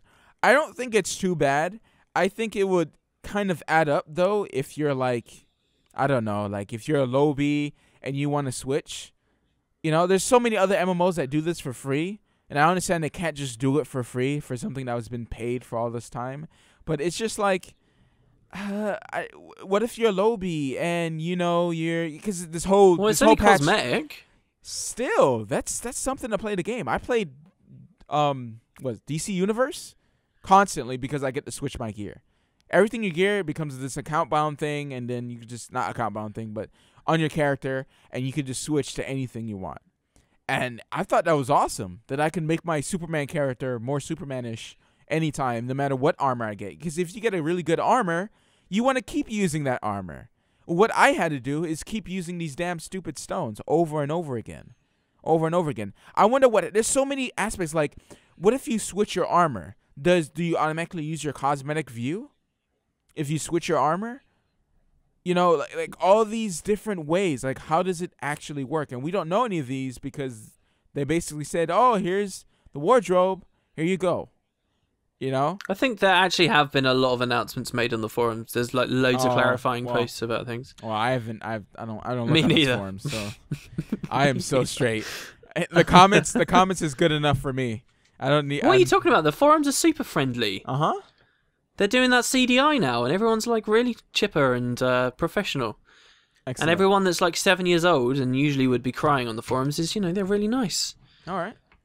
That's not bad. That's not bad. Account bound dies. Well, I want to get your like general view here, okay? All said and done, this is a feature you've been asking for a long time. Yes. How do you feel coming out of it now that it's announced? Because a lot of people will be biting for that. Are you satisfied with their implementation, or but see, it hasn't been implemented yet. I don't know how it's gonna work yet. Okay, so you're still holding off to see whether you're really excited. I like that it's coming out, but it all depends on the price. It all depends. I'm a little skeptical. You know, I love the idea. I love the system, but I don't know what is entailed. Like, how many times am I gonna have to use these charges? How many times? And how easy is it gonna be able to get in the world? And I know a lot of people are gonna disagree with me. Like, I'm skeptical. I'm not gonna be saying, oh, this is awesome, and then when it comes out, it's like overpriced, and then you have to switch to charges every time you switch armors, and you know there's no freedom in it. No, that's gonna suck. I think that's gonna suck. I think there's only going to be slightly more freedom in the system as far as the charges are concerned. I don't think the goal of the update was to make it easier to swap. I think the goal of the update was to give you more progression in the way of unlocking stuff in your account. Like the convenience of permanently having everything there, so it's not a destructive process anymore.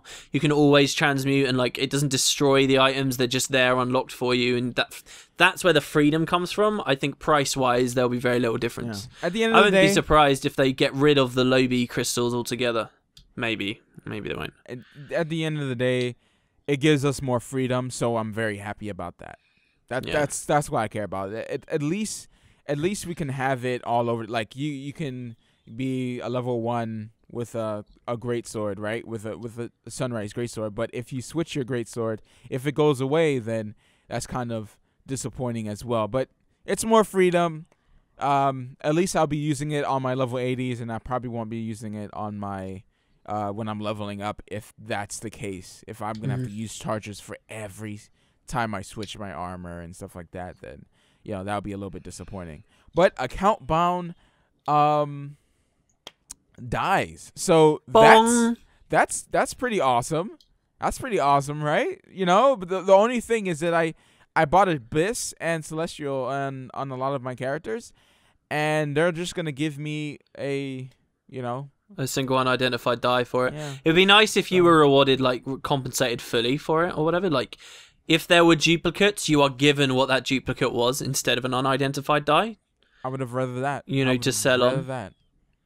But I don't know whether that would be like too difficult for them to do or something. And it would literally fill your entire inventory with different types of dice. I think everything is a little bit too difficult because all these stuff is stuff that we've been asking for since the game is launched. Yeah, account-bound dies, definitely. All this stuff is just stuff that we've been asking for. Yes, it's very yay, it's awesome. But the thing is, all of this stuff we've been asking for so long. There's nothing here that's new. Nothing. Well, I think it is all new. I think it is just because you've been asking for it. It doesn't mean that you should have expected it. And really? I'm excited it comes. Account-bind dies, dude? Yeah, really. That was a decision they made. Wardrobe, dude. Wardrobe, like there's certain things where it's like, okay, you're not supposed to expect certain stuff because it's not the majority view and blah blah blah blah. You know, and you can't demand what you want from the game, right? I understand that. But like, well, here's my point. Here's my point, right? Let's say they announce mounts in a new blog post. You telling me we shouldn't be excited about that when it happens? Because we've been asking. That's something that. But that's something we've been asking for since launch. No, you still get excited about. No, that's something that only some people have been asking for. I would say only some people have been asking for this stuff too. That's not a quality of life change. That's all subjective, dude. No, it's not. No, it's not. Wardrobe is a major quality of life change. Account-bind dies is a major quality of life change. It is a convenience. It is something that it's not mounts. Mounts would totally change the game. Well, not totally change everything, but it'll add a new cosmetics. And depending on how the way they put it into the game, waypoints would be useless. Like, it changes things. Account-bound dies? No, that's just convenience. That's just something like, oh yay, there's something extra on my character that I can do. It doesn't. You don't walk around with it. Like, well, you walk around with dies, but it's a mount. Like, that's major. Like housing, that's major, right? That's a big. So thing. You would at least be excited when they get announced. Oh yeah, of course I would.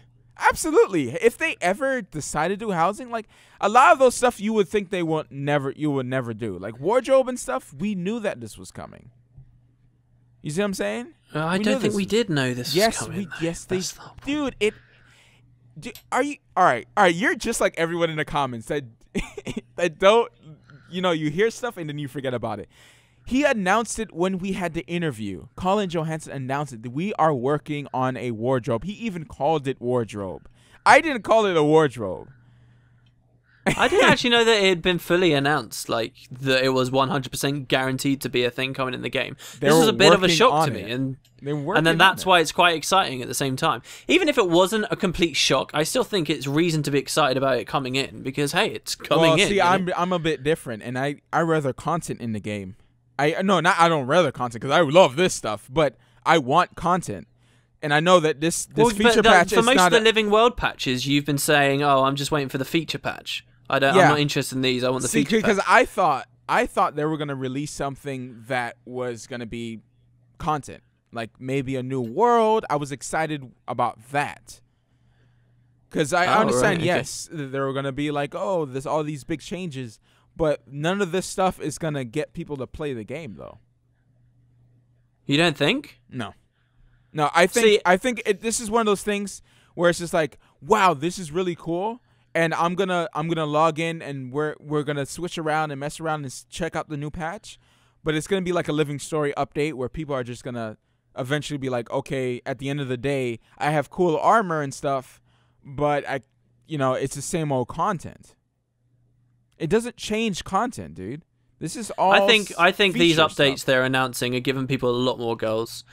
A lot more. Like, and not just the stuff we've talked about, we'll keep going through it, but stuff like the account-bound Ascended stuff, for me, for example, is definitely going to make me want to start crafting Ascended armor, which before I wasn't interested in. And, like, these skins aren't automatically given to people. Now they can swap them around, but now there's these big tasks if you're a collector, to go out and unlock a bunch of skins. I think that this is going to make people play the game a lot, and yes, come back to the game in a big way. More than the Living World patches do, for people who aren't interested in the story. Oh, I don't want Living World patches. That's not what I wanted. That don't get confused with content. I said content. I didn't say Living World temporary content. That's not what I was looking for. I'm talking about actual, like, opening up the map and stuff. Now, account bound legendaries, heck yeah, awesome. Account bound gear, boom, it's not gonna make next me. one. It's not gonna get me to make an ascended gear at all. No? Because at the end of the day, it still has the same problem of I want to switch my gear, and builds are constantly changing. They're constantly changing the traits and stuff. If I went for ascended gear, and something came out that made me want to change my build because of these new traits that are coming out, and I'm pretty sure they're gonna start releasing new traits every once in a while, it's gonna make me sad that I would have to switch again. And I spent all that money on my ascended gear. Yes, it's better that it's account bound, absolutely. But at the end of the day, I'm not gonna get ascended gear. So that for me personally, I'm still not gonna get ascended gear. See, one thing I quite like the idea. Content for me. Now that it's account bound, one thing I'm gonna be doing as like one of my long-term goals is I'm gonna be getting like a specific amount or like different types of stats, because like you end up just sitting on a bunch of laurels and you end up just sitting on a bunch of guild commendations, stuff like that. At least for trinkets, probably not weapons and armor, but for trinkets I'm gonna like be like, okay, I'll get this condi set and I'll get this and I'll get this, and long term now eventually you'll like have sitting in your bank ready all these different stat sets, so regardless of what builds come out, like you've got stuff you can just throw on and swap between your characters. Like you never had that before without having like immense requirements for A, the amount of items you needed, and B, space in your bank. Like, so that's pretty cool as well. I'm actually really looking forward to collecting all that stuff. And again, it's even more goals. So you want to collect every armor set for every single... No, not armor. I just said not armor or weapons. Stats.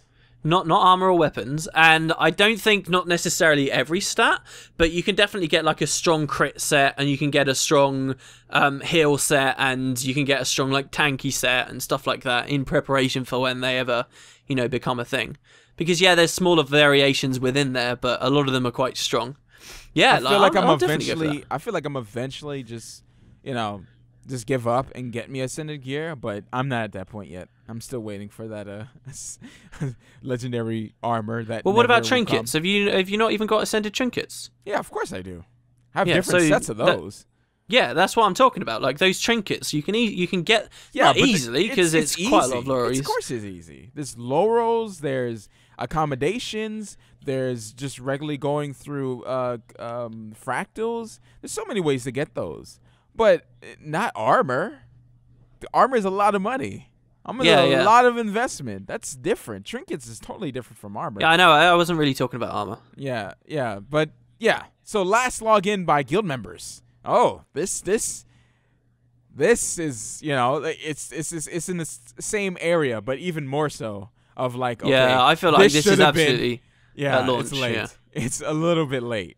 Well, I don't think it's late. It's better it's better now than never. You can use that excuse for anything in life.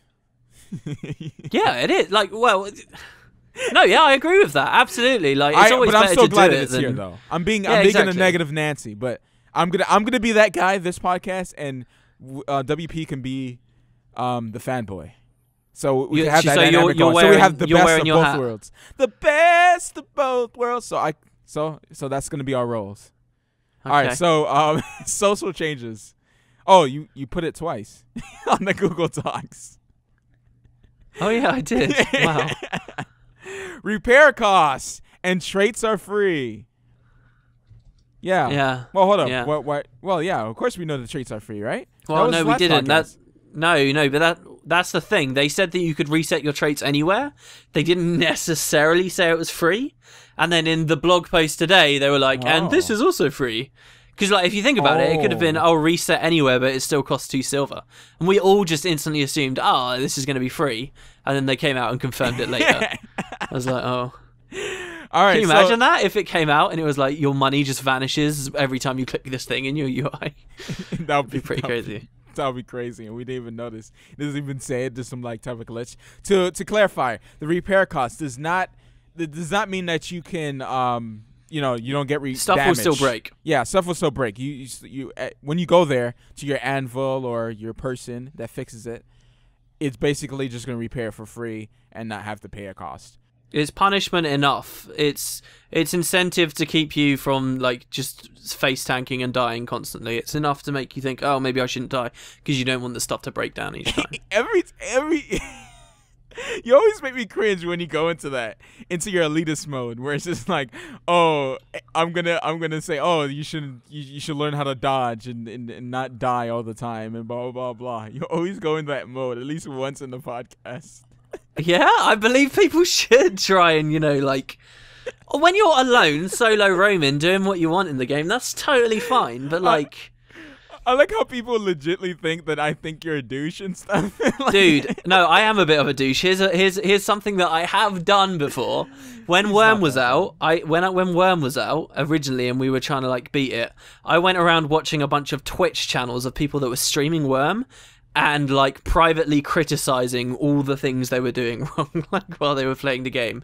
Like really basic stuff nobody just seems to be able to understand. Like they don't let their full skill cast because they like dodge roll in the middle or move around, and like they're not even targeting. Like I can't talk publicly about it. There's a bit like I have done stuff like that. I do have a bit of that in me, but I think it's not necessarily that bad when it comes to certain types of content.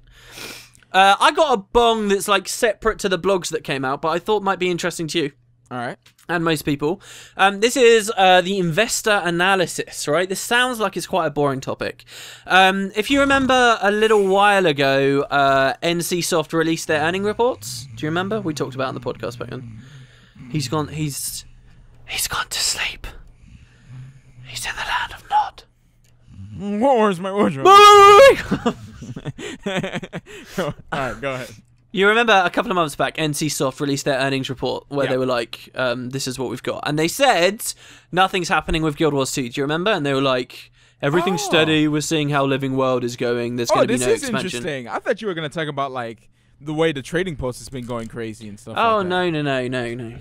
Investor analysis, yeah. There we go. No, so NCSoft released that. Do you remember? And they said there was nothing going on for expansions because they were seeing how Living World did.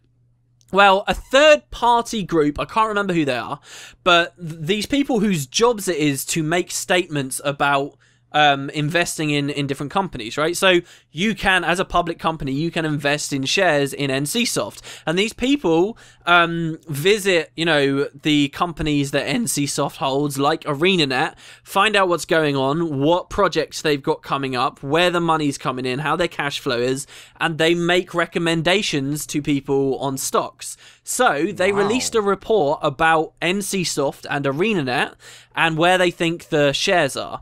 And they basically said that NCSoft at the moment they think is a bit undervalued, and they specifically say in this that they anticipate more money coming into the company because of X, Y, and Z, and one of them that they say is, and they say this as an assured fact, as if it is something they have 100% been told, they said, because in 2015, an expansion will be coming out for Guild Wars 2. That will be happening in 2015. What? So invest now. So this isn't out of the mouths of NCSoft. This isn't out of the mouths of ArenaNet. This is out of the mouths of the third-party people who are, looking in and doing this analysis. And so you've got to take it with a grain of salt, but like it's solidly written there. This is why this company is valuable. You really think that they have to tell them that they're working on an expansion?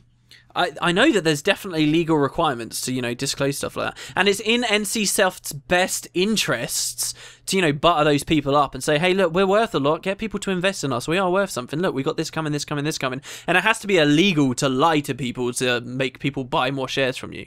Obviously, that's illegal. So, I'm taking it with a pinch of salt, but It was full on Guild Wars 2 expansion in 2015. Mounts and housing. Confirmed here by Wooden Potatoes, not me. So invest. Get your money out. Hey, you're going to see it on Reddit. Wooden Potatoes confirms expansion. Dude, how crazy would that be if we were allowed to announce an expansion? You know what they would do? They would still love you like they do. They will still love even you. If I was wrong? Even if I was wrong? Even if you were wrong. Dude, no way. People would hate that. Dude. If April 1st, watch out on my channel. The difference between Wooden Potatoes and Map Visual on Reddit. We could do that, dude. We could do that. I'm telling you, man. Matt's convinced that people on Reddit are racist. No, I never said that. Oh my goodness! How could you ever say such thing? Oh my goodness! No, I'm not saying that they're racist. Isn't it I just say they don't like me. Some of them, because a lot of Redditors watch me, so it's fine. But yeah, well, some Redditors watch me, not a lot of Redditors watch me. Not that that community is that big anymore. They're all horrible people, and they don't know what they're talking about, as demonstrated with our Oculus Rift discussion earlier. So don't worry about it. Oh, they're gonna argue with you. They're gonna be like, "You don't know what you're talking about, WP. Facebook. Oh, absolutely. Facebook is gonna ruin VR, and then Sony is gonna be the master race." Who are these morons that think Facebook is interested in creating a device so that you can browse Facebook in virtual reality? Who are these idiots? Like, it just makes your head hurt. Like everything drops, and then now we're gonna just do Facebook now. That's gonna be the app that comes with the Oculus Rift for free. That's what's gonna happen. The free app for Oculus Rift, dude. I think they're just investing and then they're just branching out, and then we're gonna have it for being able to do tours in other countries or seeing houses. Virtual reality realtor. Realtor, yeah. I've actually used some of those demos already. They tend to be the better demos as well. Like, you get a much better sense of perspective and depth in those demos than you do from, the kids trying to make games in their basements. Like, the professionally made ones that allow you to tour houses in Beverly Hills and stuff are really cool. I just went to the Art Institute here in Georgia because my friend was graduating and she does 3D animation. And, these people render out full, rooms and stuff in, straight up HD.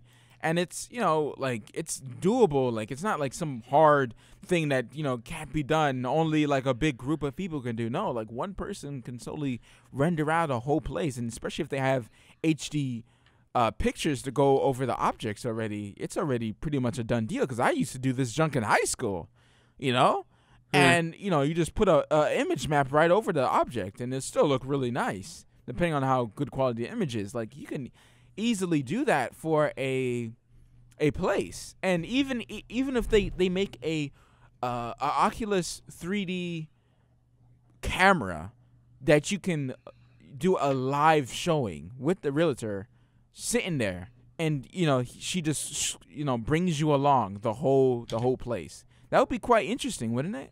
Yeah, live, just a camera going around showing everything, and they can be asking questions and stuff like that while having the headgear on. That's crazy, dude. This is opening up so much stuff, and I wish I had the money to buy one of these things because I miss it. I went to PAX and I put it on and I'm like, man. What demo did you play at PAX? I forget. I think we talked about it. I played a couple indie games. The one that was in the sky in space and you're shooting everything, and it was so good. And this is the one that you have. This is the older one. And then I picked the dev kit one, and it was still amazing. And then I played the more advanced one, not the second kit. This is the new one that they came out with. They just came out with. But the newer one that's in 1080p and stuff. Before they changed the pixels and how it's done. To change the blurring and stuff. I tried a car game in the official Oculus Rift booth, and it was pretty amazing. Yeah, even for once. Just for a car game. I didn't even get to play. I wanted to go to the Hawken, and they were like, no, you have to go with what's available. And I'm like, I was really pissed. I was really pissed about that. But yeah.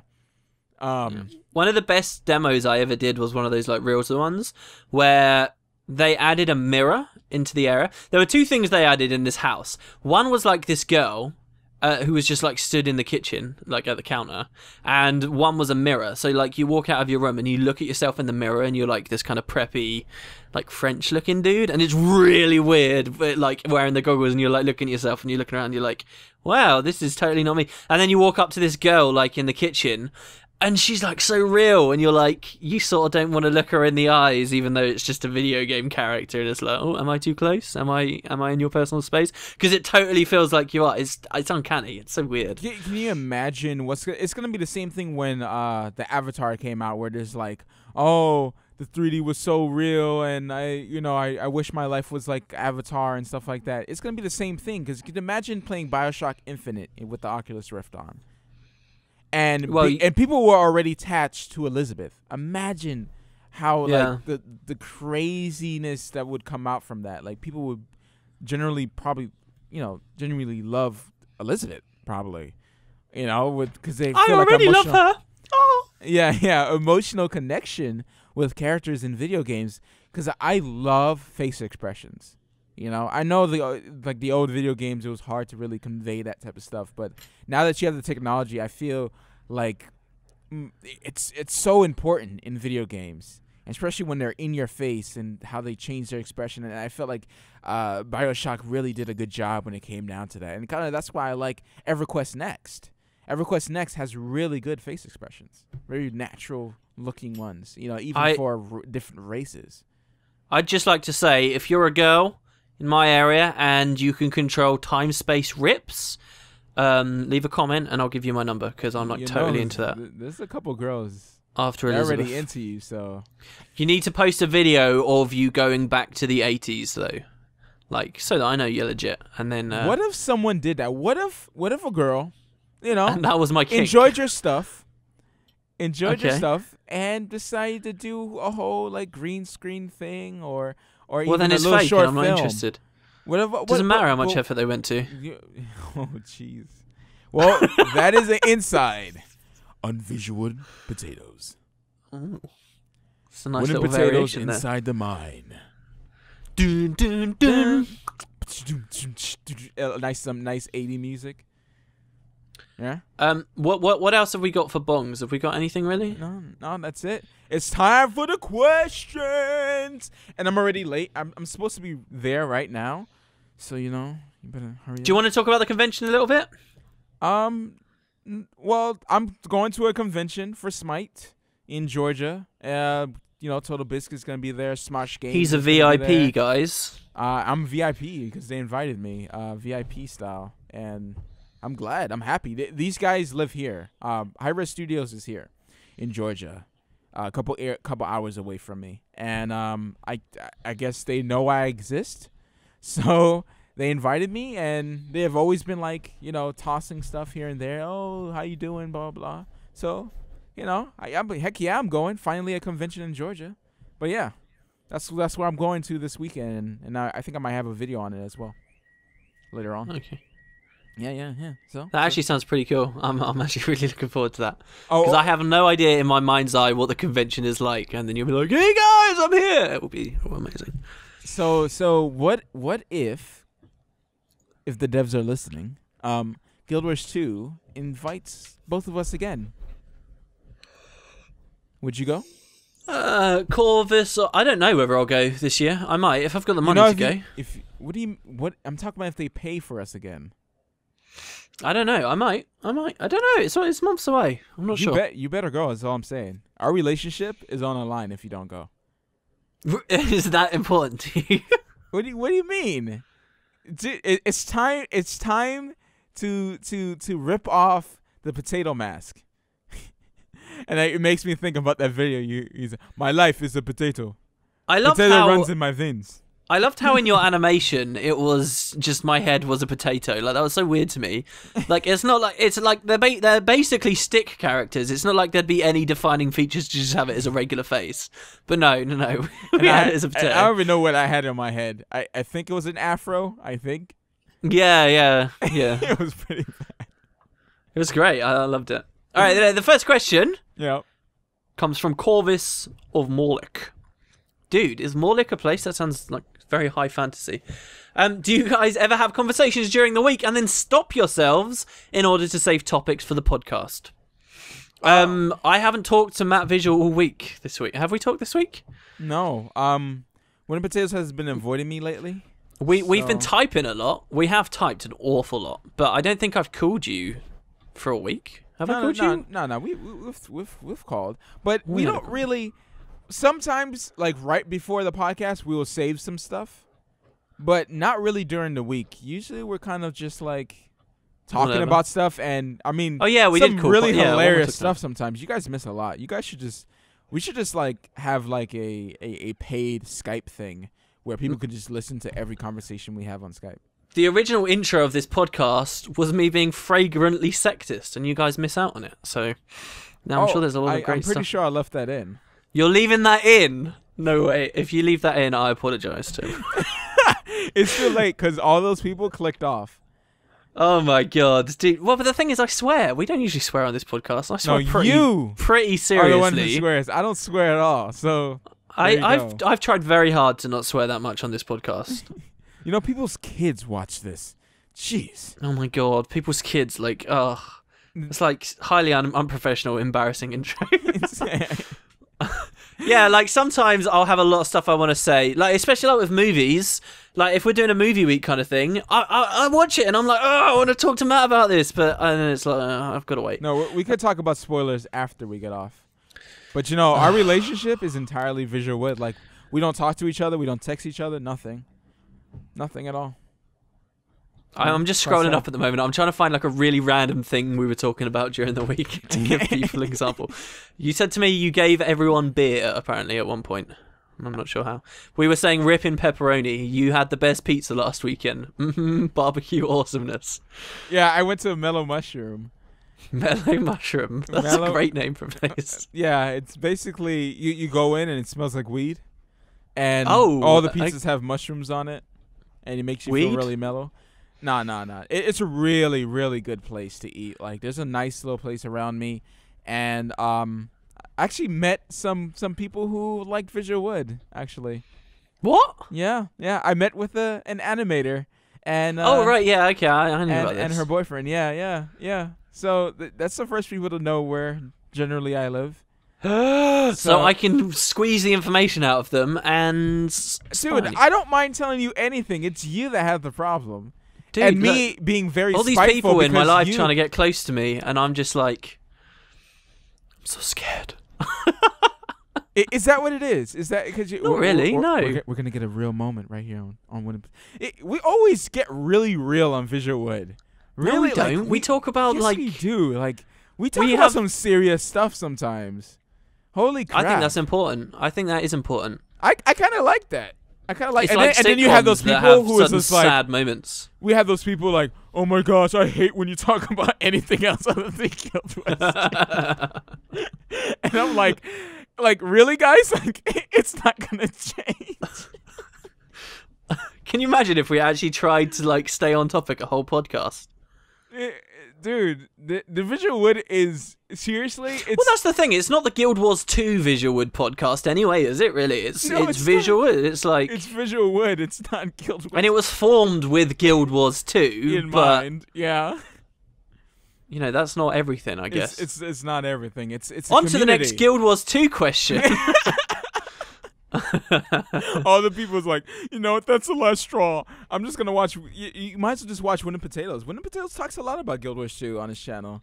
There you go. Done a video specifically on every blog post we just did a bong on this week. Exactly. There you go. YouTube.com/wooden potatoes. Yeah. Shameless plug right there. If you want, I'm a lot less patronizing over there as well. Mm-hmm. I treat you like an equal. I like to think this is a community. I always like looking through the comments, at least the good ones. Dude, fan art is like the best. It is. There's someone making us fan art as well at the moment. And I think they're a really good drawer as well. Like, they stream as they draw, and that's how you know someone's a good drawer. Oh my god, I'm so excited. Oh, you're talking just about looking at Twitter the now. Yordle. Yeah. When she followed me, I was like, oh snap. Am I going to get some fan art? And then she finally asked us for our fan art is so great, man. If anybody, like, even if you can't draw, I would just love to see whatever you have. The Buddy Blitz one. I got this great image of my Norn called Natalie as well. It's got XOXO written on it. Oh, it's amazing.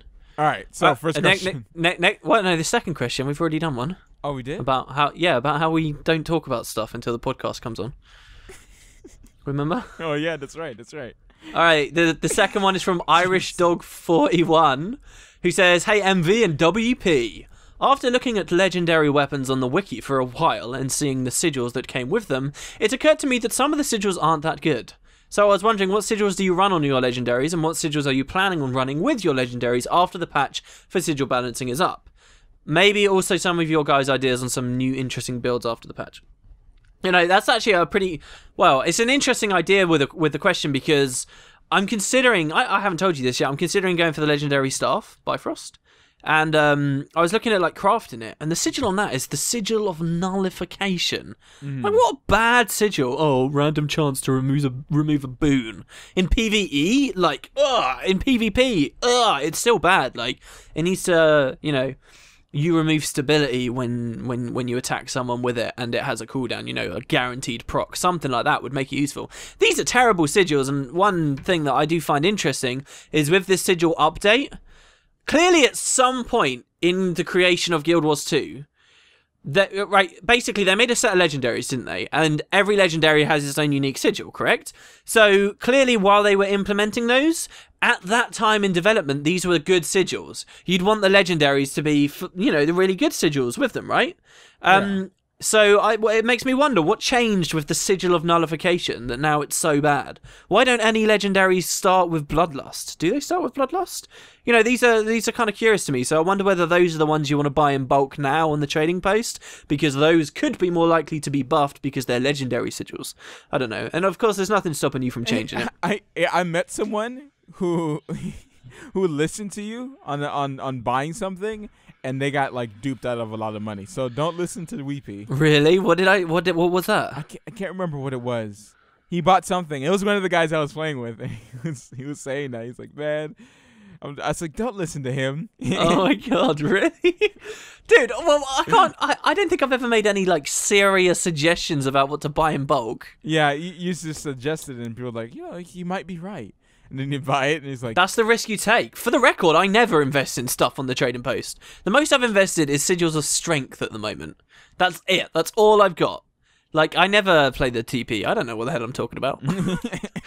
So, yeah. But right now I'm running the sigil of energy because dodging gives me heals, and being able to dodge more is always great, especially when you're dodging certain attacks and stuff like that.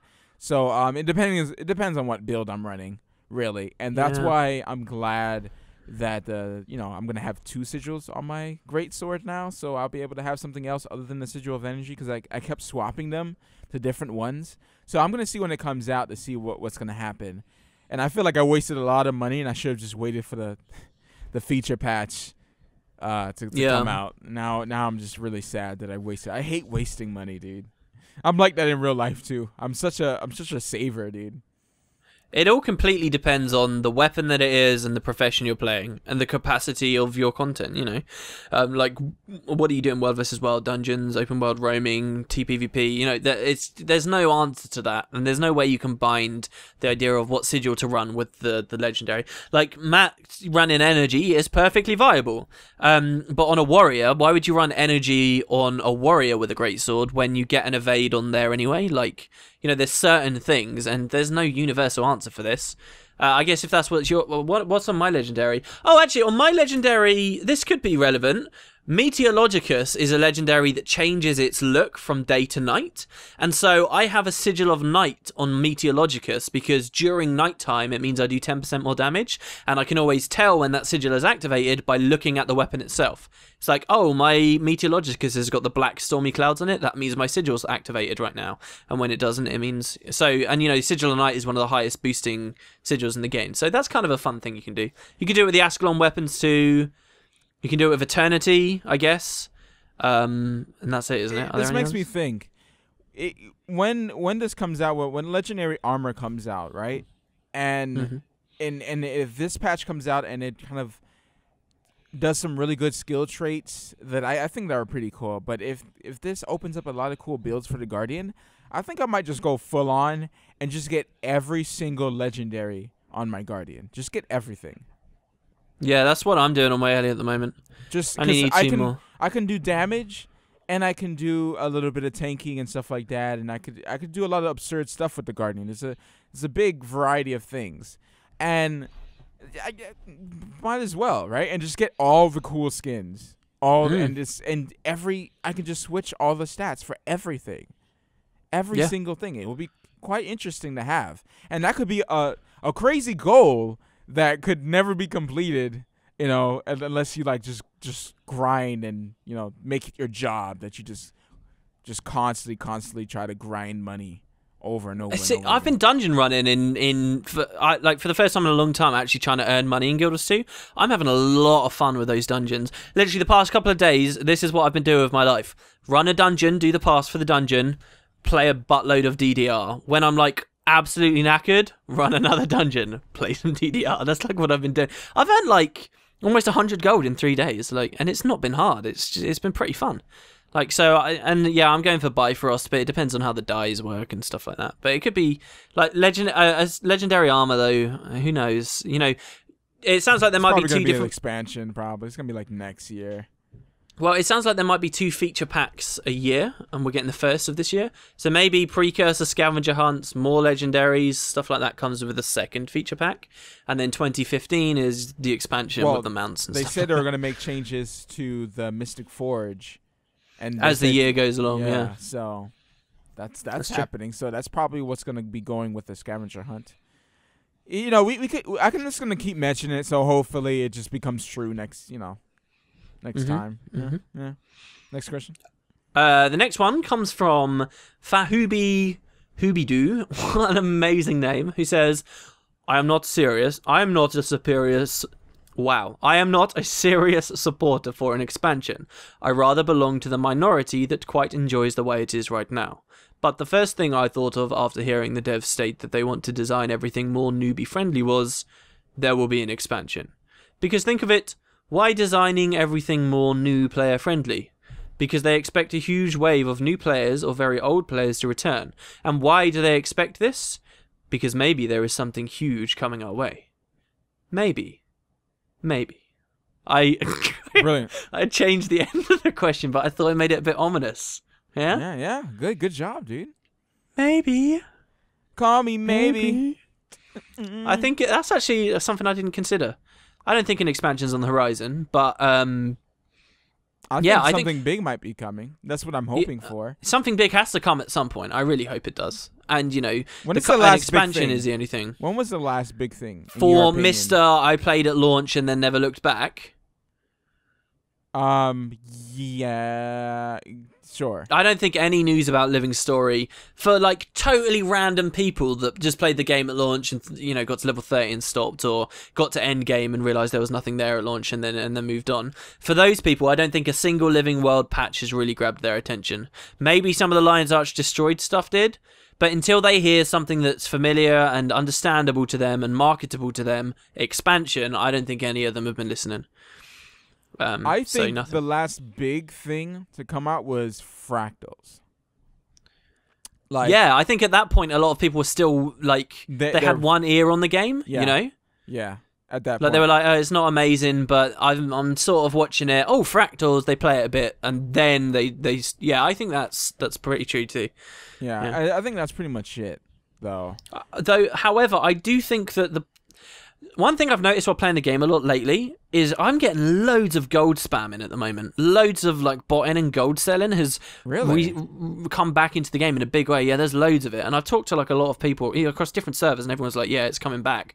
And I wonder whether this is maybe a sign that those companies that look for profit in MMOs have noticed, these people are back, and that could be a sign that the community at large is also coming back as well. Maybe. That's sort of a crazy wing of a thought, but I'm pretty sure things are buzzing around when it comes down to that feature patch, and a lot of people are really excited about it.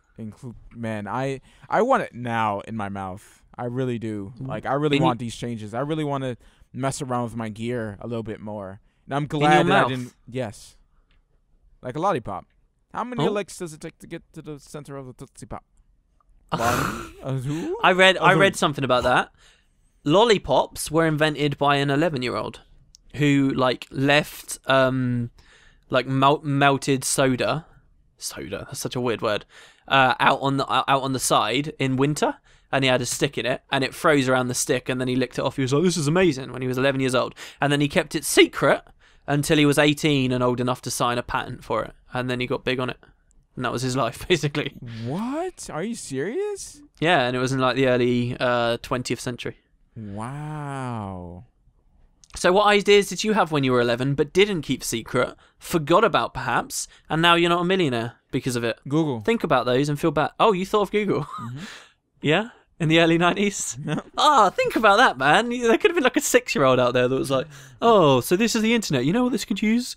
A nice way to search through it. You know, like, can you imagine like some teacher like finding some notes of like some student, and then he just takes it because since he's older, you know, he can get things done.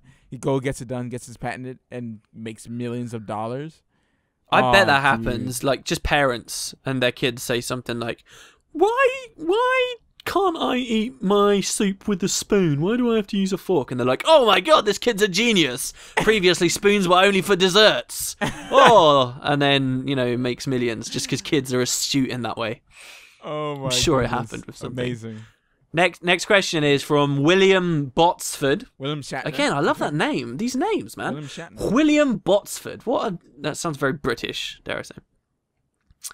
What was the worst time in your Guild Wars 2 life? For example, I lost all my money during Dragon Bash from mower racing and betting. Ouch, dude. I was so poor, I went on the streets begging for money while everyone was dancing to fireworks. Wow, you paint quite the picture. There was a Norn girl who gave me a silver to dance. Not the good kind. Then the trolls got me by sending 1 copper, then 2 copper, then 3. The only one who saved me was a shining golden char who gave me 10 gold. Anyway, what is your answer? By the way, now I'm Ascended Armoured Rich Necro. Look, if you're now in the big leagues, if you're a big shot, you have to go find that guy who helped you out of the gutter when you were little, and you have to, you know, pay it back. Did he like do trading plus flips? Like he started with dies. Oh, I'm sure. What a horror! All the way up to legendaries, flipping legendaries. Yeah, probably. I'm with you, man. I find it so boring doing that in Guild Wars 2. It was much better in the first game where you were actually talking to people and it was like... Oh, dude, I love it in MapleStory, dude. And RuneScape before the Grand Exchange. Wow, I talk about those 2 games too much. But like... Good games. Yeah, like, dude, you just spam. Every time you mention MapleStory, I want to play it. I get like nostalgic about it. It's really weird. Every time I have it installed, I just don't log in because I know what would happen. You'll see it like this channel just become MapleStory. Did I ever talk to you about Ghost Online? I'm sure I did. No. For a while after I played MapleStory, there was a game called Ghost Online that came out that again was like another Korean or whatever MMO. Yeah. But it was like a 2D MMO, just like MapleStory, except it was much better, I promise you. It was really good.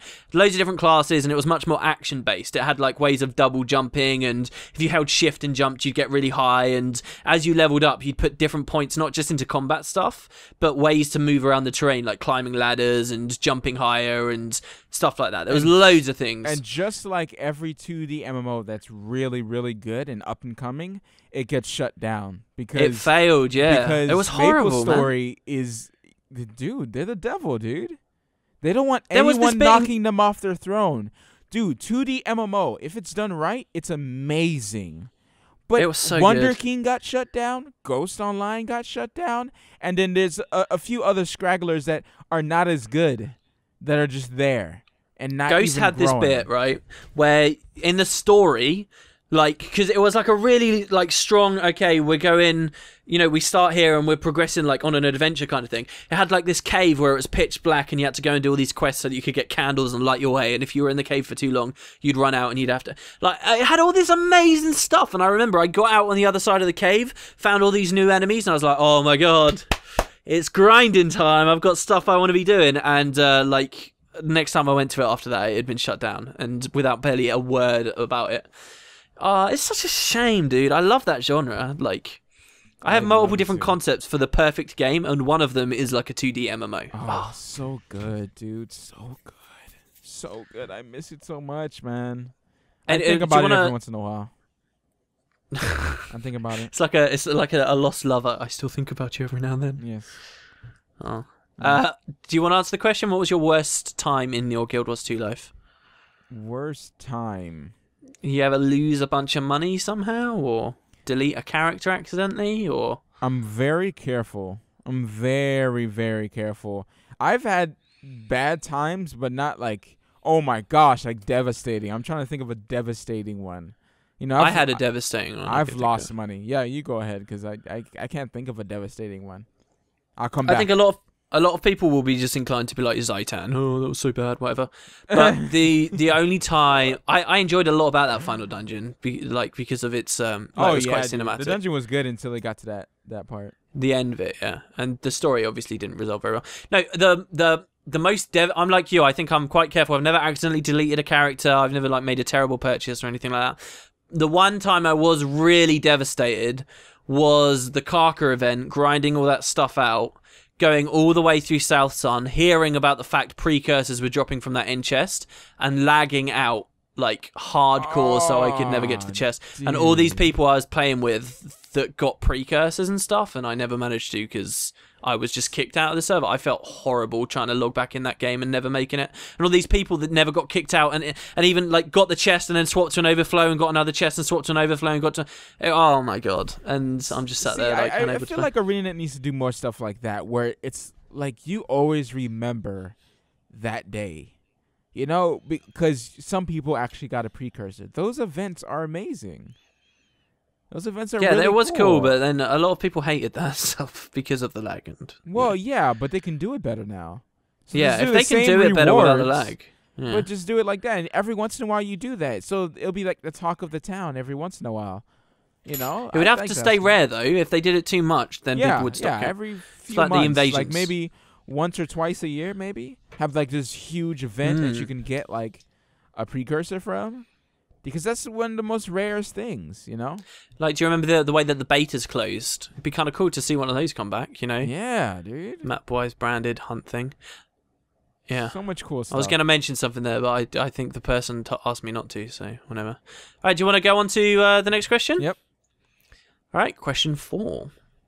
This one's from Lil Green Dragon, who says, what would you two like to see in terms of cosmetics from legendary accessories? Also, how's life? We actually answered this before, where we were talking about I know different effects on dodge roll and whatnot. Yeah. So what I wanted to see is how's life? How's life, man? Life's pretty good. Pretty good. I feel like I really want to learn to play the piano. Have I talked to you about that? No. Really want to learn to play the piano. I really want to be able to sing, and I really want to be able to play the piano. And I don't know, around my birthday, I'm thinking of actually shelling out and going for it, trying to get a piano of some kind. But I've had that itch to like get a skill. I don't know. I feel like I really want to be skilled at something, like, again, that's not totally, mundane to me now. And I think that's a bit of why I'm playing DDR at the moment, because I used to be such a stud at DDR. So good! And, it was when I was younger, though, so... And I'm feeling that as well. You know, that feeling of progressing and going somewhere. Yeah. While I was on my apprenticeship a couple of years back, I was really into pen spinning. So, like, and you get annoyed with this when I used to do it during the podcast. Like, I'd sit there spinning my pen constantly, doing all these spins, and then I'd drop it every now and then. You still make noise in the background. I know, but now it's me fiddling with stuff. I've been fiddling with a tea bag. How dirty and grotty does this sound? I have a tea bag in my hand. All the noise you hear in the background, guys, is all WP. It is all me. It is. I stay completely still. Actually, I need a stretch. I can't sit on my hands like that, man. I gotta do stuff. This stretch feels so good. So unprofessional. Okay. Everybody take a moment to stretch. Everyone. Don't worry. No one's behind you looking at you. If you feel something on your shoulder, it's not a ghost. But yeah, that's how life is. And like, I've got all these things I'm juggling at the moment. And I want to do the mocap thing as well. It's just, I don't know. I want to learn. I want to grow as a person a bit. What about you? How's life? It's not bad. It's not bad. It's pretty good. You know, I'm working on bigger projects now. You know, or trying to, at least. You know, because I'm the same way. I feel like I need to grow. I don't want to stay in the same place. You know, I don't want to be just that obscure YouTuber in the corner. You know, that's not like doing anything crazy. Like, I don't care about a bunch of subscribers or anything like that. But I feel like I need to grow as the quality of my videos, at least. So for the people who are watching me, you know, they get a good kick out of it. And it's not like the same old thing over and over and over again.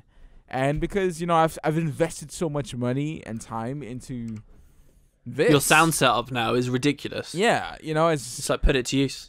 Yeah, it's one of those things where you feel like you want to be good enough, you know? It's like, what? We haven't talked about the fact you rapped. So last podcast, yes, I did open that podcast asking whether he was a good rapper as a hint to future projects. Return to the start of this podcast for a hint of even future projects. So what do you think? I thought it was really good. I'm sure you got this good. Does it annoy you? I told you it immediately, but I said I thought it sounded very Will Smith. Does that annoy you? No, it doesn't. Because I feel like that's a really Smith. common thing to have heard. It sounded so Will Smith, dude. It was ridiculous. The way you said some words, I was like, wow. You know, at certain times it's like, yeah, it's you. But I think if people didn't know you and were like, oh, this was one of... the thing is, it's talking about the clock tower, so it doesn't work. Yeah, obviously, yeah. But if like the lyrics were different... Look, basically what I'm telling you to do is go find like an old EP from Will Smith's really early stuff and, do your own recording of it. See whether people can tell the difference. I probably would try that out. I'm thinking about trying different styles as well. I'm probably not going to stay at I'm probably going to change it up. I'm thinking about doing more of it, actually. Not only for Guild Wars 2, though, but for, like, other stuff. What was your process, like, creatively finding out, like, defining your rap sound? Like, how did you know you didn't want to go super, super fast? Because it's not a super quick rap, is it? Like, did you try and go, like, some really fast stuff? Like, just spitting lyrics out constantly and then thought, no, this sounds bad? Like, how did you do that? It had to be with the music. It had to be with the music. So, I had to find, like, some lyrics I would go really fast, some lyrics I would slow down and get a pause.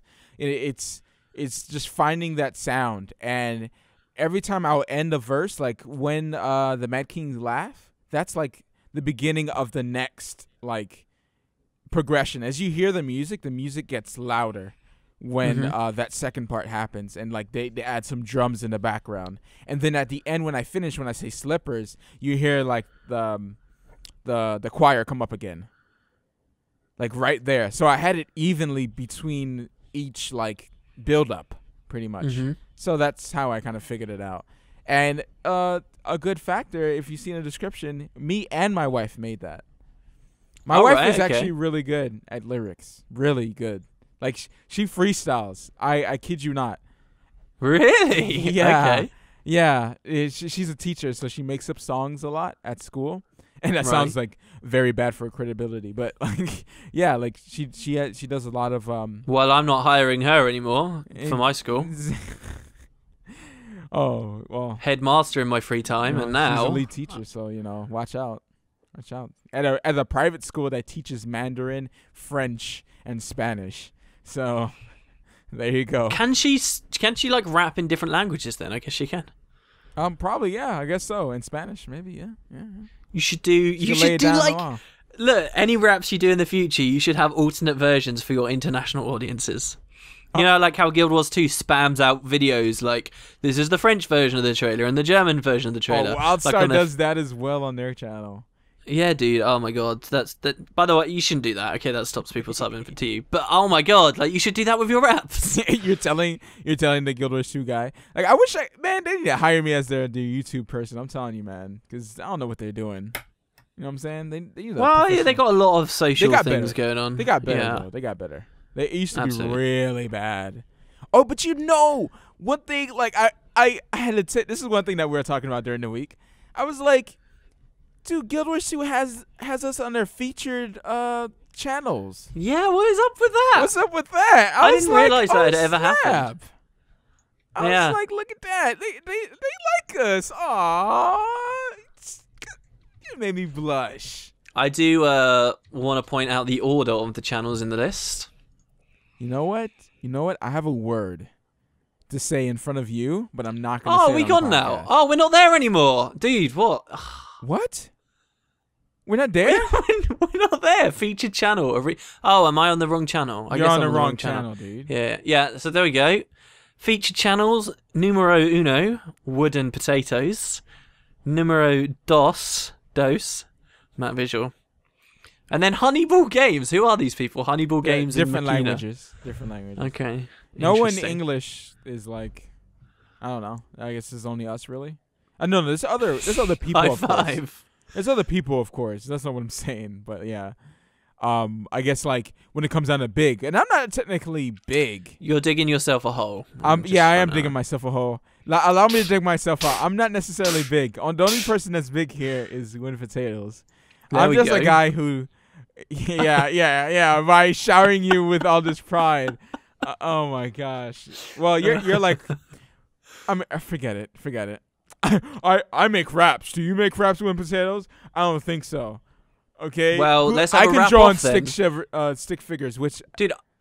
Yeah. Someone was like desperately trying to get me to do a rap battle with you.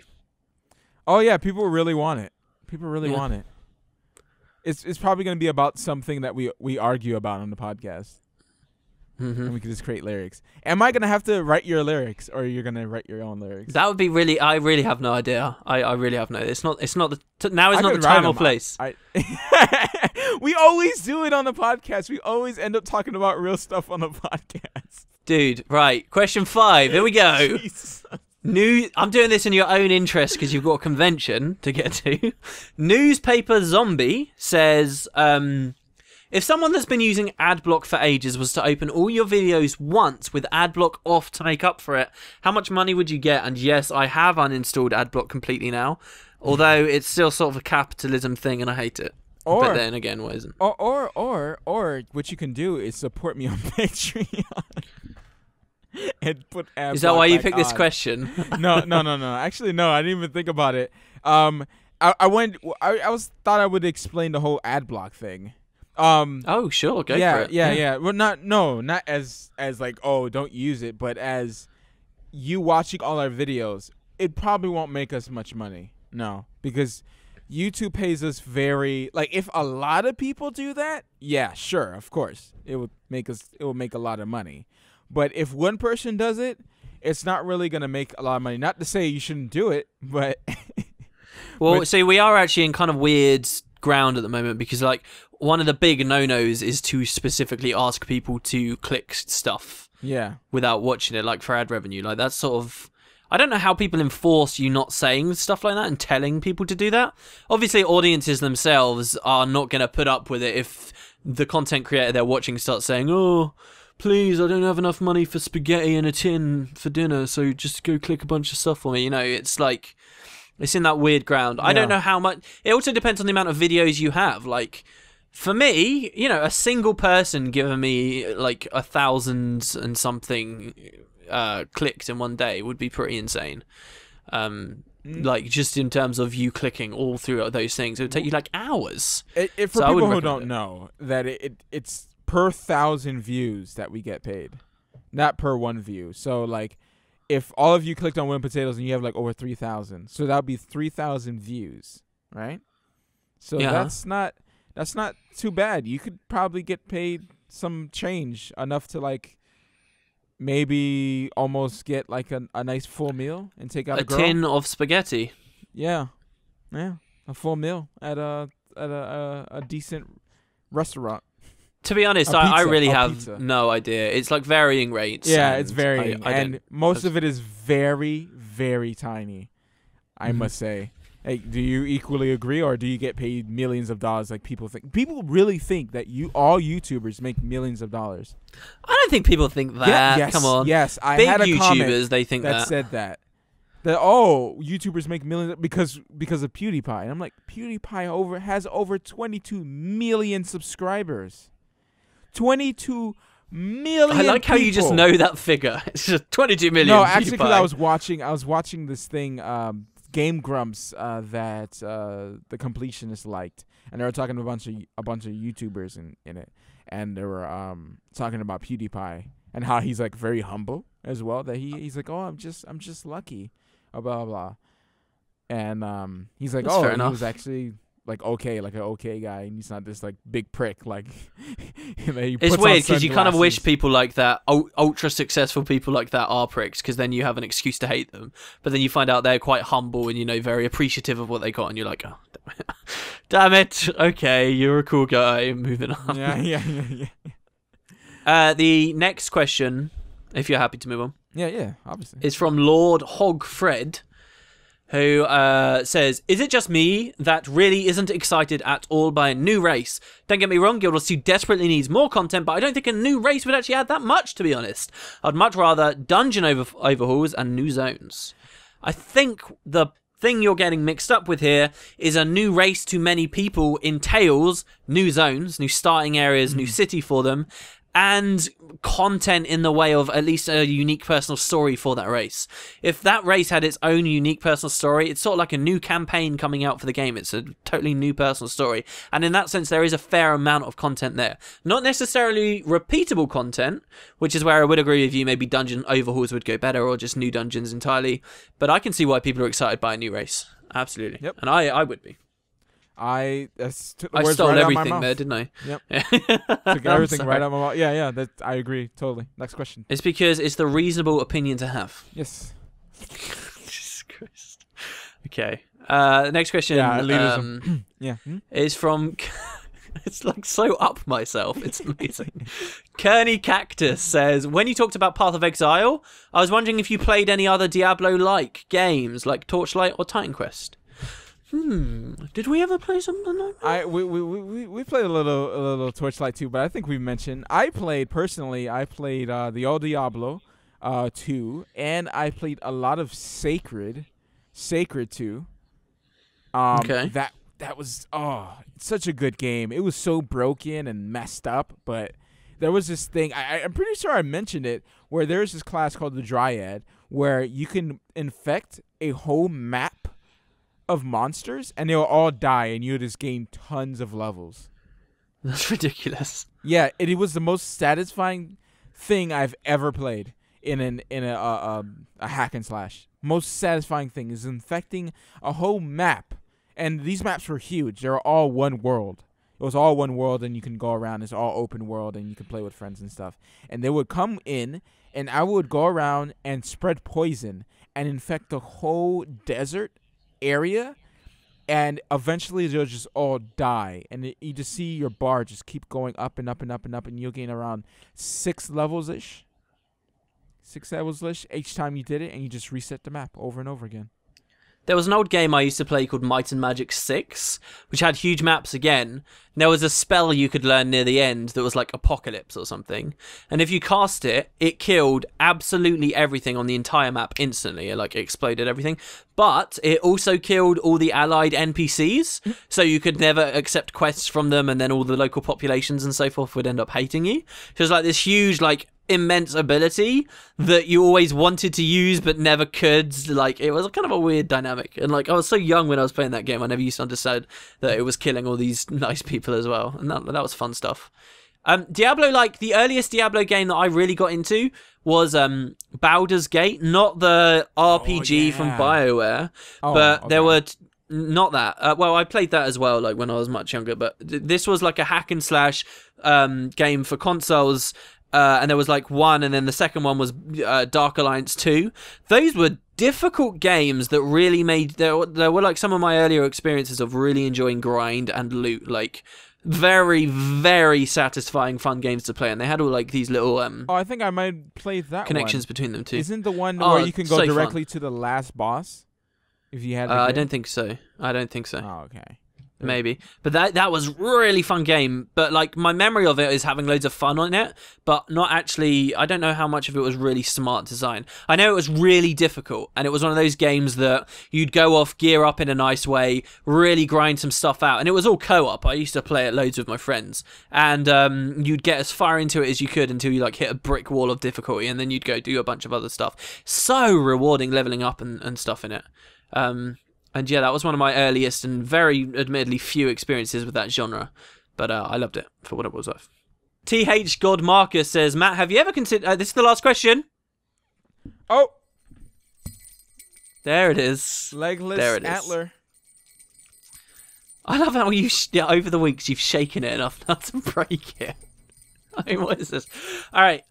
TH God Marcus says, Matt, have you ever considered being a paranormal investigator? Why, yes. Of course I have. Because of all the freaky stuff that's been happening when I was a kid. I used to have... Do you have any more stories to add to maybe what we talked about before? We'll have a paranoia section. Well, okay. There was a time where I was home alone, because I was home alone often in the scary house. Did that happen 5 times? 5 times. What do you mean? Yeah. Well, and they made a movie out of each time, didn't they? Most recent was in 2012. Yeah, my stories were told. Paranoid activity. I was walking by, and my auntie's door was always open for some reason, and she had a rocking chair, just always there. I've heard this one. Oh, you have?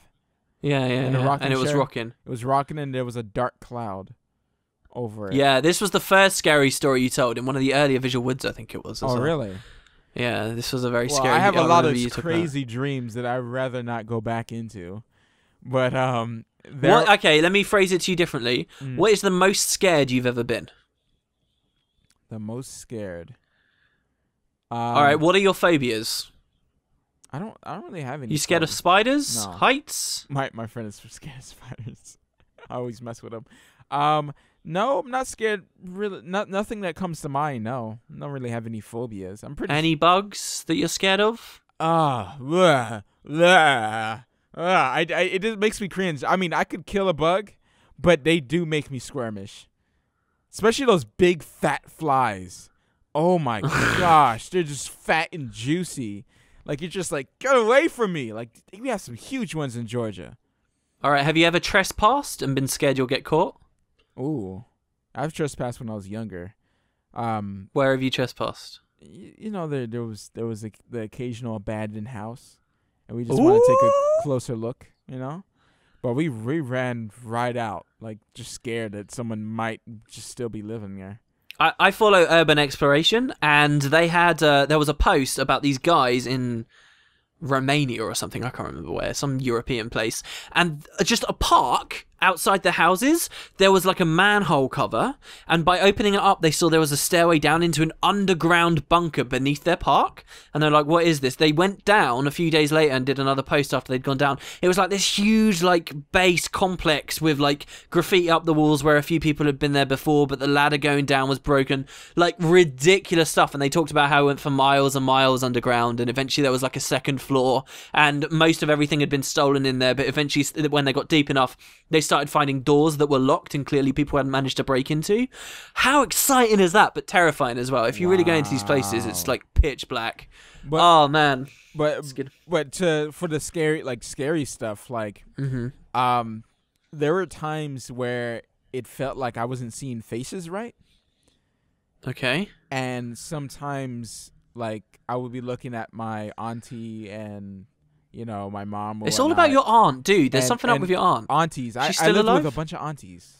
Oh, okay. It was all girls. All the aunties, all four, including my mom. My mom and three other aunties, and then the brothers were all out in different countries and stuff. Not countries, different states. And I don't know, it feels like their face wasn't always right sometimes.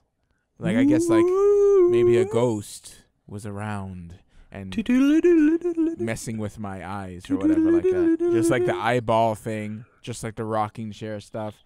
Just weird stuff like that would happen. Nice. You got anything about music. like aliens? Oh yeah, I got anally probed a couple times. Oh, okay. Were you in a small mountain town when it happened? No, Miami Shores, which is pretty much the whitest, most comfortable town in Miami. I've got news for you. That was not an alien. Whoa! Let's not. Dude, do you want to link people the Shrek thing that we were watching before we filmed? Now that you say it, we have to link it now. Let me be clear, guys. When you click this link, it's not going to be something that your kids can watch. And if you're a little kid, you watch. I don't want to be known as associated with that video. I did not find that video. I do not endorse it. You found the video and you linked it to me. It's another Source Engine, filmmaker machinima film thing. Yeah. Yeah. So about Shrek. About a guy who likes Shrek, and it was very, very freaky. Yeah. I'm not gonna lie. That's my phobia. I giggled Shrek. A little bit, but then it got really weird. But yeah. Anyways, guys. Wait. Why I know. And be changing the subject. You know what? I'm thinking about switching you with another host. Sorry, were you going to do the outro there, though? Yeah, I was. All right, okay. But just before the outro, people would have thought we were going to forget this, but we didn't because we're professional. At the start of the podcast, I posed a riddle. Everybody get your sheet of paper out. This is the moment of truth. The question was... Do you remember what the question was? What gravity something? Yeah, okay, pretty good. What is the center? What is the center of gravity? And what is the answer? The letter V. Wow. Wow. Do you see what I mean? They're not like riddles. They're like jokes. Really bad ones. Like you'd get out of a cracker, but a science-themed cracker for that one at Christmas. Anyways, guys, I hope you guys enjoyed that riddle. That's what that's what you come here for. The riddles. And stay visual. Ridlock has more riddles next time. You know what? I'm tired of you changing. No, I'm sorry. I'm sorry. The Ridlock has no pants. When I put it on the shirt, it's gonna be Ridlock has no pants. It's not gonna be Ridlock has more riddles. Okay? Can it be Ridlock has no pants on the front, and then on the back it's all my witty, totally not cringeworthy, Ridlock alterations. has pants. Yeah, Ridlock's found his pants. Amazing.